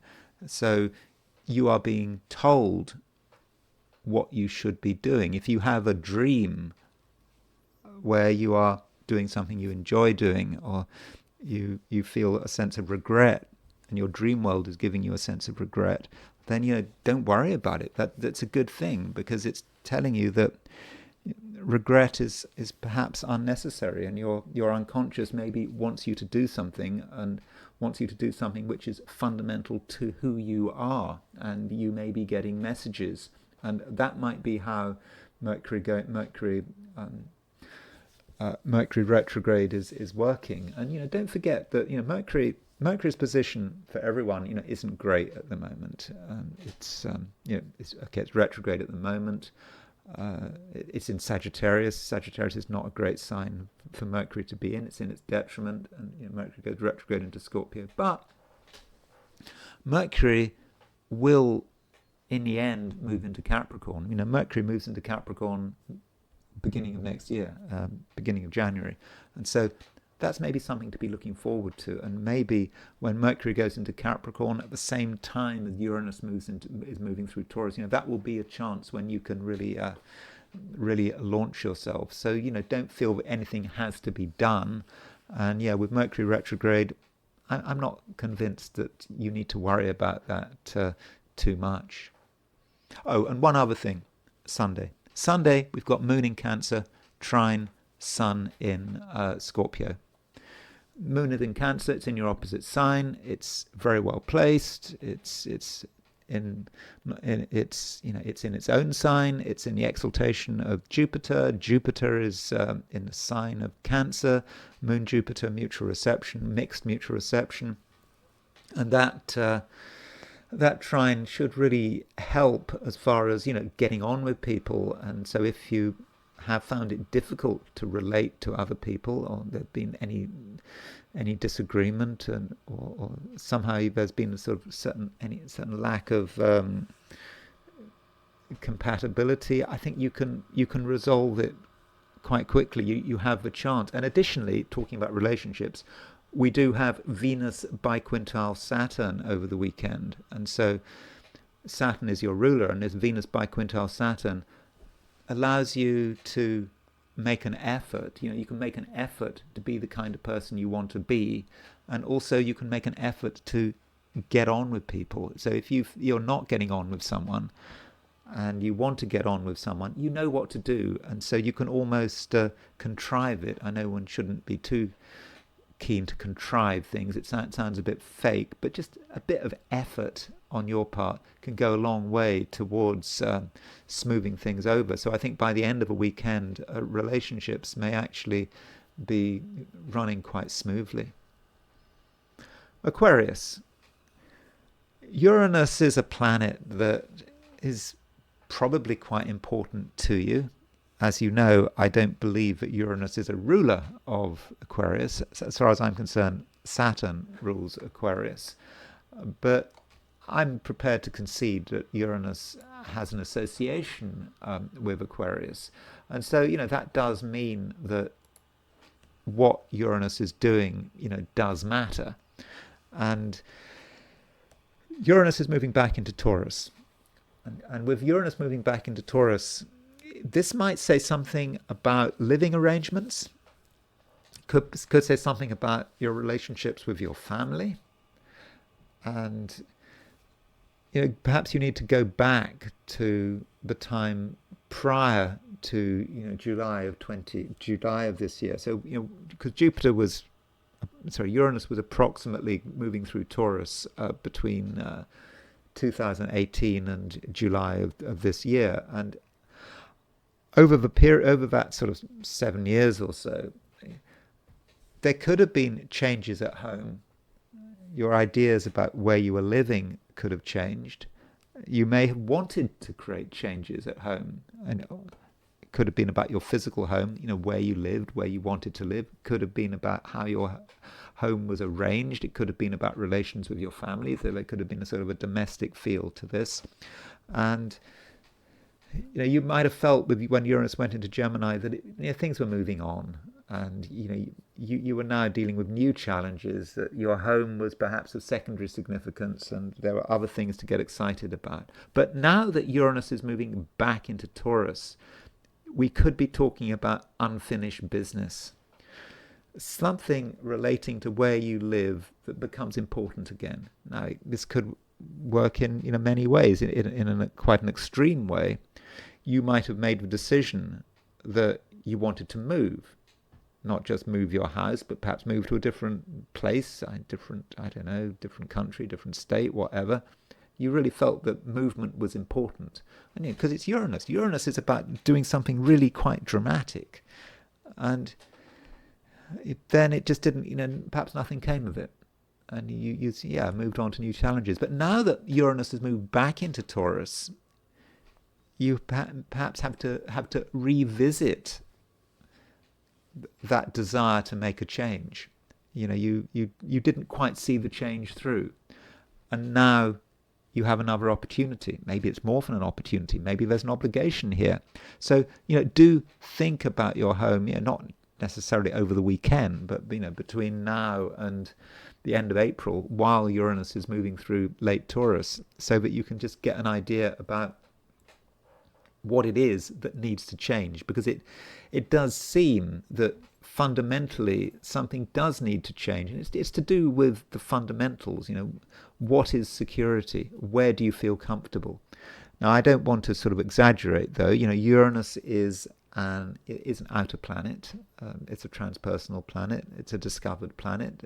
It's a planet that, as far as I'm concerned, with astrology, I don't necessarily need to use Uranus. I don't think I need to use Uranus when I interpret a chart. I think I can use the 7 traditional planets, but I do conceive that it is important. It can be important, and so Aquarius, for some of you, you might have to see something through regarding your home and your domestic setup. So that's Uranus moving back into Taurus. I do think that is important. And additionally, we have Mercury going retrograde. I have to say something about Mercury going retrograde. Mercury going retrograde, starting to make a conjunction to Mars, and I think that some Aquarians might be feeling that they have missed out on something, or that they're being distracted. You feel that you've moved to a next level, you've moved to a next stage. Some of your priorities have changed, but you have a hankering to go back. Perhaps to revisit some of the ambitions of a recent past, because the thing about Mercury is it's starting to make a conjunction to Mars. It's going retrograde, makes a conjunction to Mars, and it goes back into Scorpio. And I think that part of you feels that you've gone too far. Over the last few days, you've skipped a few steps, and you're not ready to go as far as you can, and you just want to go backwards to just make sure that everything really is in order. Now, I think that for you, this Mercury going retrograde is a good idea. Not a good idea, it's a good thing. And it allows you to have another go, to make sure, for example, in terms of your ambitions, that you've really been able to see them through, that you're giving yourself the best chance, that your time is not being wasted. And with Mercury moving through Sagittarius, there could be an irritation you feel, perhaps with other people who seem to be wasting your time, who seem to have a set of priorities which is a million miles from your own. And so rather than get annoyed, as you could get annoyed, I mean, Mercury is conjunct Mars. It could be that certain people's attitude, isn't to your liking. Rather than get annoyed, find the path back to the things that you regard as being important. And so that relates back to this concept of ambition. I was talking a huge amount about Aquarius and their ambitions, and I continue with that theme. I think your ambitions are important, and if there's something you haven't done, if there's something you haven't finished and you feel bad about it, don't worry. I think that Mercury retrograde is going to allow you to go back to make sure that everything is done to your satisfaction. Pisces. There is a grand trine in water signs today. Weekend. Sunday. Sunday there's a grand trine in water signs. And this grand trine involves the moon in Cancer and sun in Scorpio and the North Node. So there's been a lot of grand trine activity, recently. And this grand trine means that Sunday can be a really great day. Things will be moving, and you can also get an idea about what it is that you want and where it is that you are planning on going. I mean, the North Node, remember, is in Pisces, and this is very much about you. It is all about you, and it should be about you. It's not about other people. South Node in Virgo. It's about you doing what you feel is important and what matters, what really matters to you. And so on Sunday, everything is just flowing nicely. And if something is really working on Sunday, then that is a sign that you're doing it right. And you shouldn't worry too much about, what other people are doing, what other people, are suggesting, especially as Mercury is going retrograde. So on Sunday, Mercury comes to a standstill at around 7 Sagittarius, just short of 7 Sagittarius. And it could be that there are people that want your attention, and you feel perhaps you should be listening to them, but you don't have to listen to anyone. And if other people want to change their mind and be indecisive, that really shouldn't be your problem.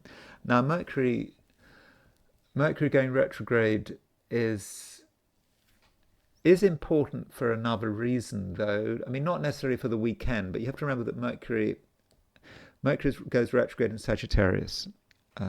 It's conjunct Mars, and Sagittarius is a sign which often relates to the ambitions of a Pisces. And so with Mercury in Sagittarius, you are thinking a lot about what is important to you.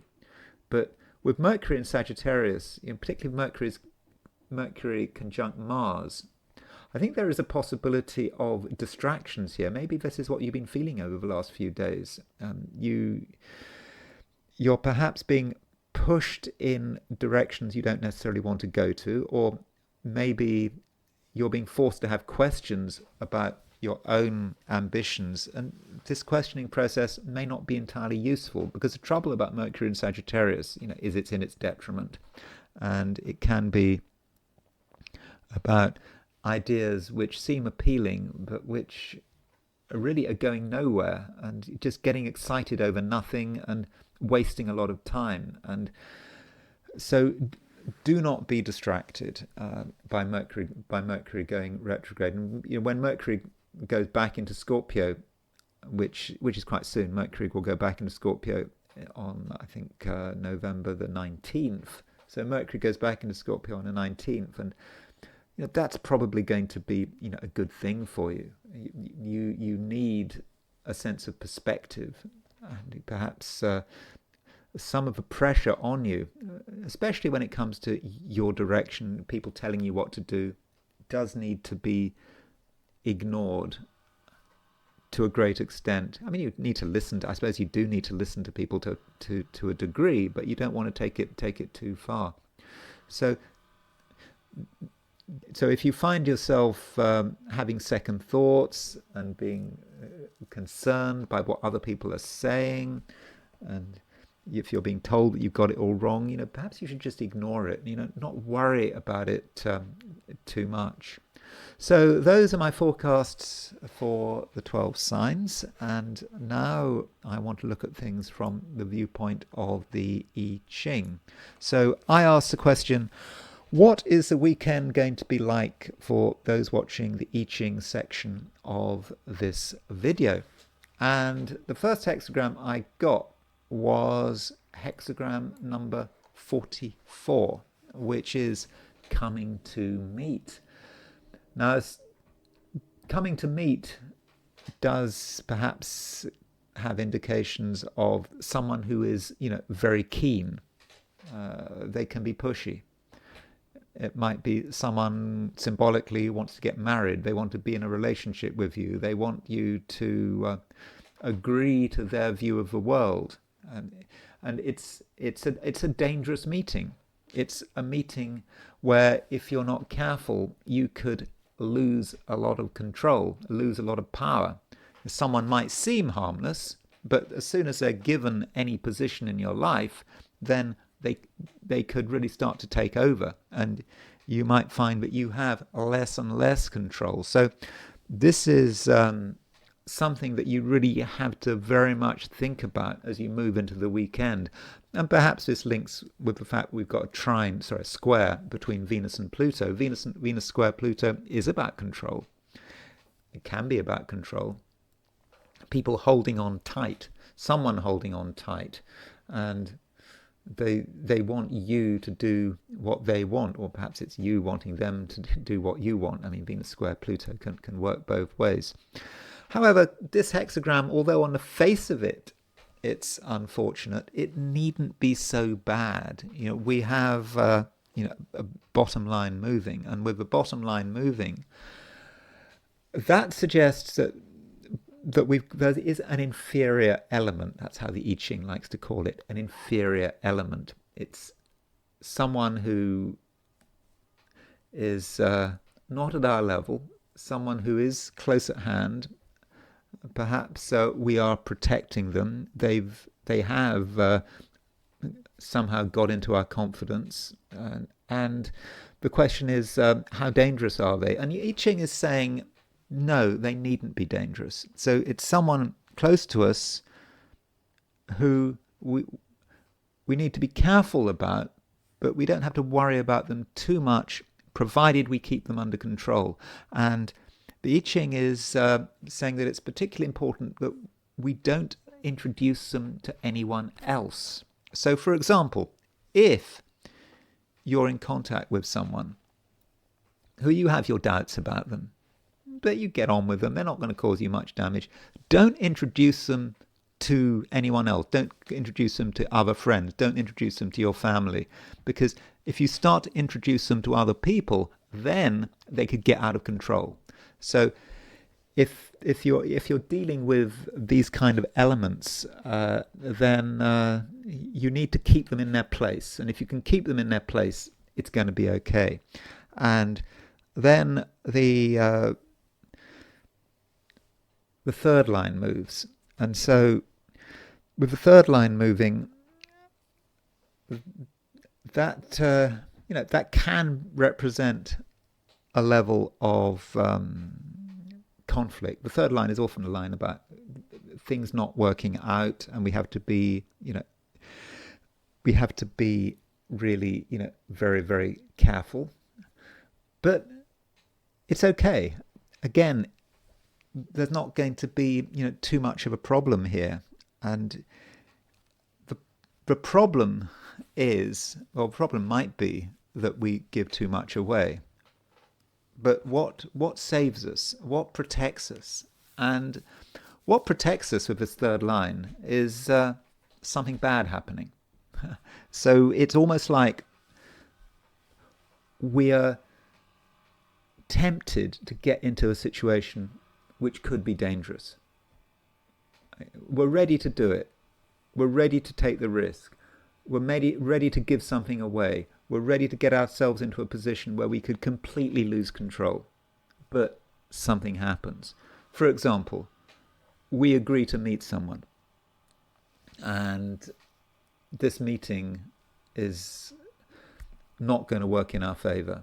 We could lose a great deal, but we get sick. We just can't make it. There is a misfortune comes along. And so, because of this misfortune, we save ourselves. And that's what this hexagram is about. It is about a misfortune protecting us from a greater misfortune. And I'm not saying we want misfortune to happen. And so I think that in general, when it comes to other people with this coming to meet, we should stay away from them. And maybe if we want to avoid the lesser misfortune, we should make it clear to ourselves we're not going to make any plans to encounter the greater misfortune. And that greater misfortune might be meeting up with the wrong people, because certain people are definitely bad for us, and if we spend too much time with them, if we trust them, then we could lose a great deal of our freedom. And then we have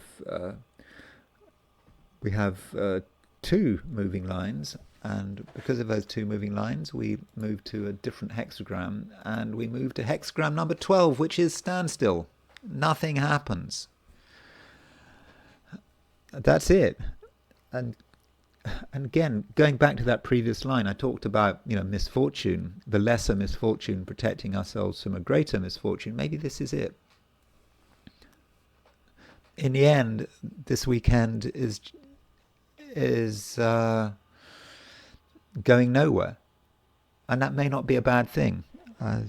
We have all these plans, and it just doesn't work. And maybe what we're talking about is Mercury going retrograde. Mercury, of course, is at a standstill on Sunday. It's stationary direct at around 7 degrees Sagittarius. And so this indicates that we're going to really feel this Mercury stationary direct. Things don't happen. And it's probably a good thing, because if we're at a standstill, it means we can't get ourselves into trouble. And we just need to accept the situation and perhaps be thankful that we haven't compromised ourselves. And maybe Mercury retrograde has perhaps done us a favor.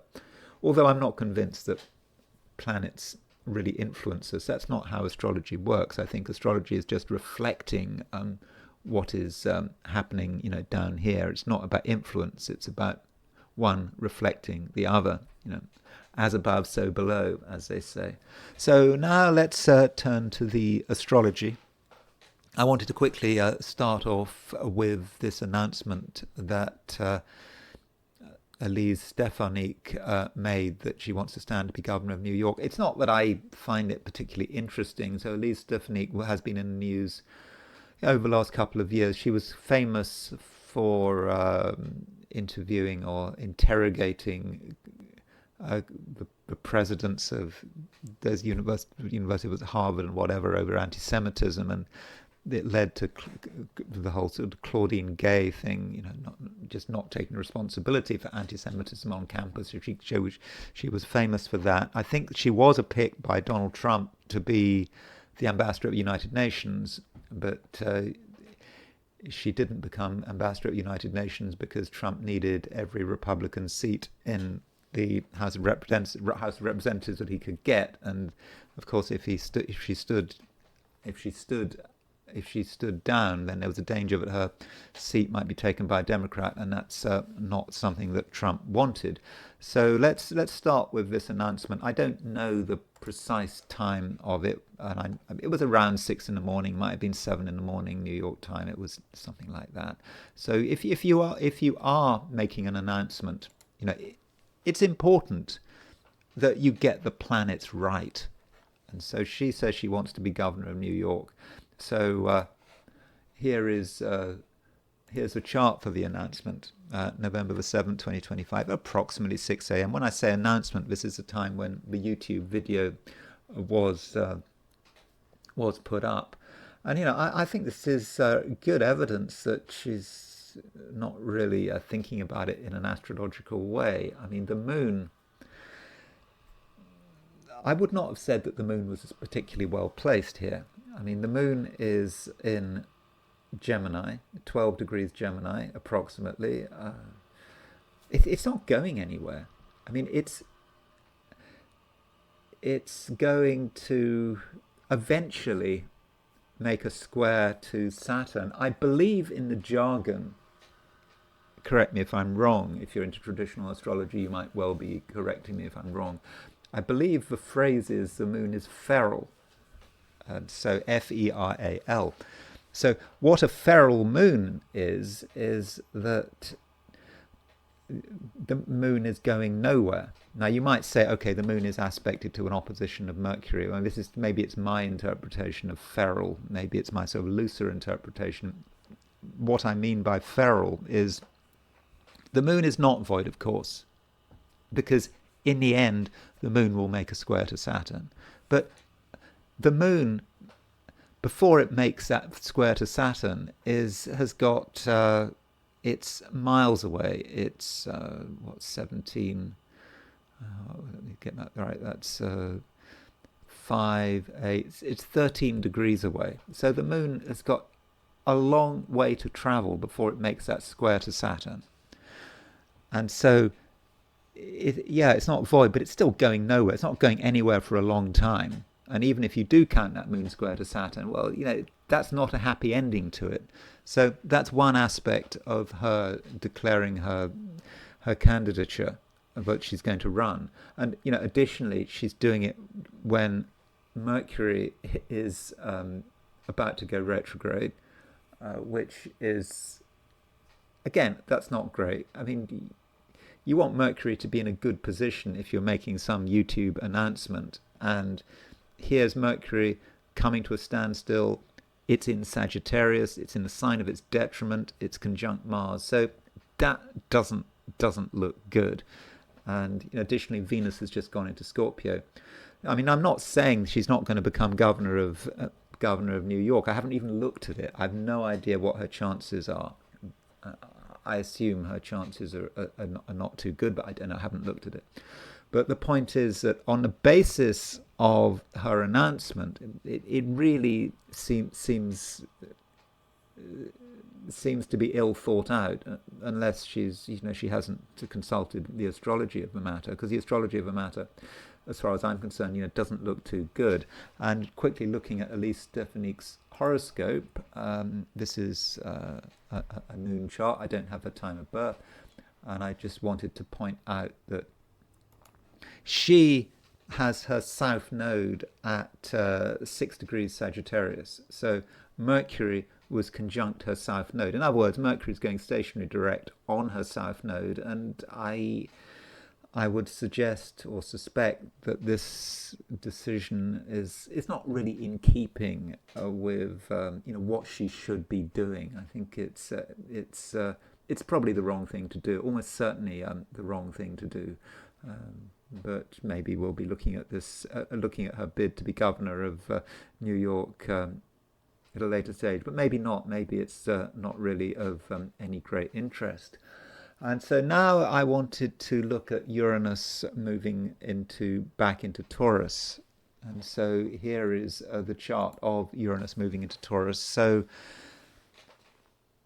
Uranus moved into Taurus on Saturday at 2:22 a.m. London time. So that means if you're in the Americas, it will be late on Friday that Uranus moves into Taurus. And the question is, how does one see this movement? So as far as the timings are concerned, if you want to sort of look at the key moments, well, so Uranus went into Gemini, I think, on July the 7th. It's now it went retrograde, and then now it's now it's just gone back into Taurus, and then it will stay in Taurus until I think the end of April. So we have to think about, what did it mean? What did it mean when Uranus was in Taurus? How did the world feel Uranus in Taurus? And that is a good question. I mean, what was the period from 2018 like? I mean, the big events since 2018 have been, well, there's COVID, and what else? You had the Ukraine war, and you could say that the Middle East sort of blew up. I mean, Uranus in Taurus, you could say that Uranus in Taurus did fits what was going on with Gaza. And I mean, don't forget, Israel is a Taurus country, and so if you're a Taurus country, then Uranus moving into Taurus is going to really stir things up, and that may say something, for example, about what was going on politically, because if you remember, before Hamas's attack on Israel, Netanyahu was really trying to assert himself, and a lot of Israelis were very unhappy about it. Okay, I know that it's 50-50. Some Israelis thought that Netanyahu was wonderful. Others were not so happy about what Netanyahu was doing. So there was a big focus on Israel. And of course, we've got all the sort of the Palestinian protests and so on. But now that Uranus was then moved into Gemini. So could one say that when Uranus moved into Gemini, there was perhaps slightly less focus on the Middle East? I mean, very slightly. I think you might want to argue that. I mean, I know we had the big attack on Iran and the Israel-Iran thing, but that seemed to quieten down. But maybe now that Uranus is going back into Taurus, between now and the end of April, there could be renewed focus on the Middle East. Remember, Israel is a Taurus. It's not just a Taurus because of having Sun in Taurus in its horoscope. I mean, let me just look at the Israel horoscope while I'm here, just to remind ourselves about what we're looking at here. Here's Israel's chart. Born on May the 14th, there's its Sun at 23 Taurus, but it's also because Israel, conceptually, if you think about it, it's the promised land. People talk about Haaretz is the earth, and that's a very important concept for Israel. So fundamentally, it is a Taurus. It is a Taurean part of the world, and so with Uranus going back into Taurus, I think that one could see renewed focus on the Middle East. And Uranus is an unstable planet. I mean, it likes to create revolution. It creates turmoil. So we need to think about that again. We need to really look at that part of the world. And aside from that, you could say that Taurus, in a general sense, represents the fundamentals of things. People have got used to a particular system, a way of doing business. The supremacy of the dollar, and a lot of this has been under pressure. Since the invasion of Ukraine. I mean, although I'm not convinced that Uranus in Taurus, it doesn't seem a completely obvious manifestation of it, but Uranus in Taurus, there's a slow feeling that the fundamentals of our life are just changing, that things are not going to be the same. And now we've got Uranus moving into Gemini. This obsession with AI. Maybe that's Uranus in Gemini. Maybe that's Pluto in Aquarius. But Uranus moving back into Taurus perhaps gives us another chance to reconsider things, to look at things in a different way. So that is a possibility, to try to go back over old ground, and between now and the end of between now and the end of April. So that's a way it could work, and we also need to be thinking about when Uranus goes stationary.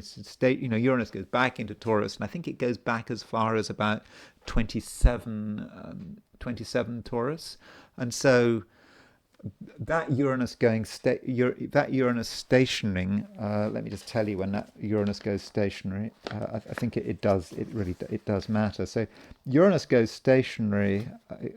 That is that. Hold on one moment. Give me a second. Yeah, Uranus goes stationary at 2728 Taurus, and we should be thinking about that. And so that's next year. So let's just look, for example, at Trump's chart. So here's Trump's chart, and I think this is relevant for Trump. So Uranus. Trump has his midheaven at 24-22 Taurus. So Uranus doesn't go back as far as his midheaven, but it does get reasonably close to the square of his Mars. And so I'm thinking that Uranus square Mars, there is that focus on Trump and how he tries to assert himself, and because Trump, the assassination attempt on Trump, well, the one that hit his ear, that was when he had Uranus on his. I think that was when Uranus was on his midheaven.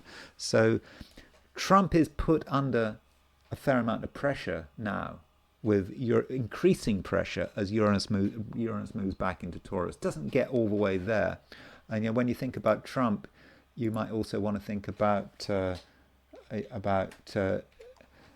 J.D. Vance, because J.D. Vance, here's J.D. Vance's chart.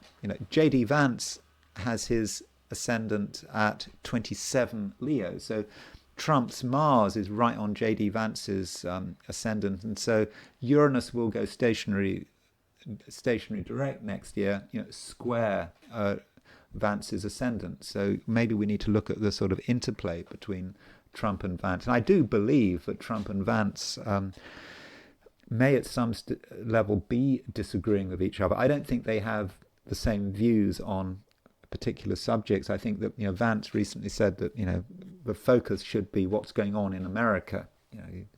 America's got its own sort of economic issues, and as far as Vance is concerned, Trump shouldn't I don't think be worrying so much about foreign policy, because there's work to do in America, and maybe there is the seeds of some kind of disagreement between the president and the vice president. And then we've got Mercury going stationary retrograde.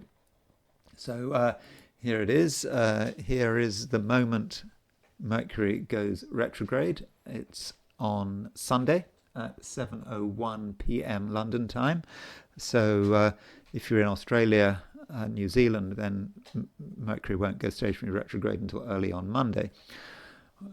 And so I think that this retrograde Mercury may not be entirely easy for a number of reasons. So the first thing is Mercury goes stationary in Sagittarius, in the sign of its detriment. And so there's a lot of scope here for people getting the wrong ideas. Mercury in Sagittarius, not a great sign for Mercury. People misunderstanding things, jumping to conclusions, and getting angry about it, because Mercury goes stationary conjunct Mars. Additionally, Mercury goes stationary when it is making a hard aspect. It's making a semi-square aspect to the Sun-Saturn midpoint. So Mercury aspecting the Sun-Saturn midpoint, there's a lot of frustration here. People are feeling frustrated. Things just aren't moving. And of course, Mercury is going retrograde at the time of a government shutdown. Except in the US, we've got a government shutdown. And that is really not a good sign.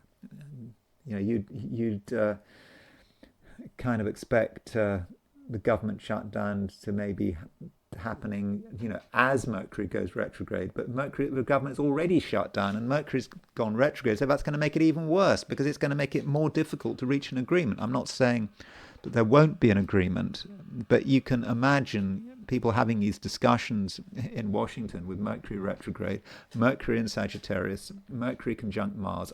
There is a lot of anger here. And then, we can see the sort of the evolution of Mercury going retrograde. So Mercury makes a conjunction to Mars early next week. Then on November the 19th, Mercury goes back into Scorpio. So the moment Mercury moves back into Scorpio, it makes a conjunction to the Sun. So that will, of course, happen around Joe Biden's birthday.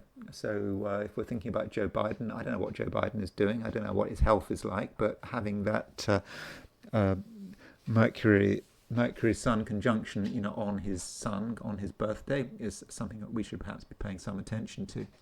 So Mercury makes that conjunction of the Sun, and that conjunction of the Sun could be when Mercury is at its peak weakness, because it's conjunct, it's combust, it's completely burnt out, and then Mercury carries on going retrograde, gets as far as 20 degrees Scorpio, goes direct. December the 12th, it moves into Sagittarius.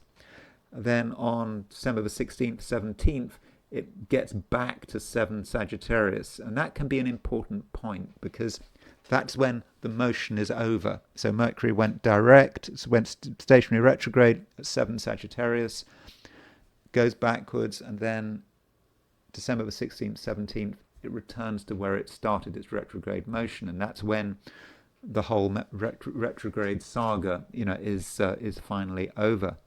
And then early January, it moves into Capricorn, and it's not until early January that Mercury is really in a goodish condition again. Mercury, for one reason or another, is going to be weak, for the rest of the year. So, you might say that is a bad time for taking decisions. It could be a difficult Mercury retrograde, I think.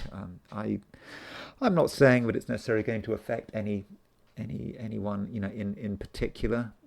I think there are, for example, people like Joe Biden, if he's got Sun-Mercury conjunction on his birthday, and that may say something about his health or how much publicity he's getting. So, those are a few thoughts about Mercury retrograde. And I do think overall this Mercury retrograde is going to be relatively difficult.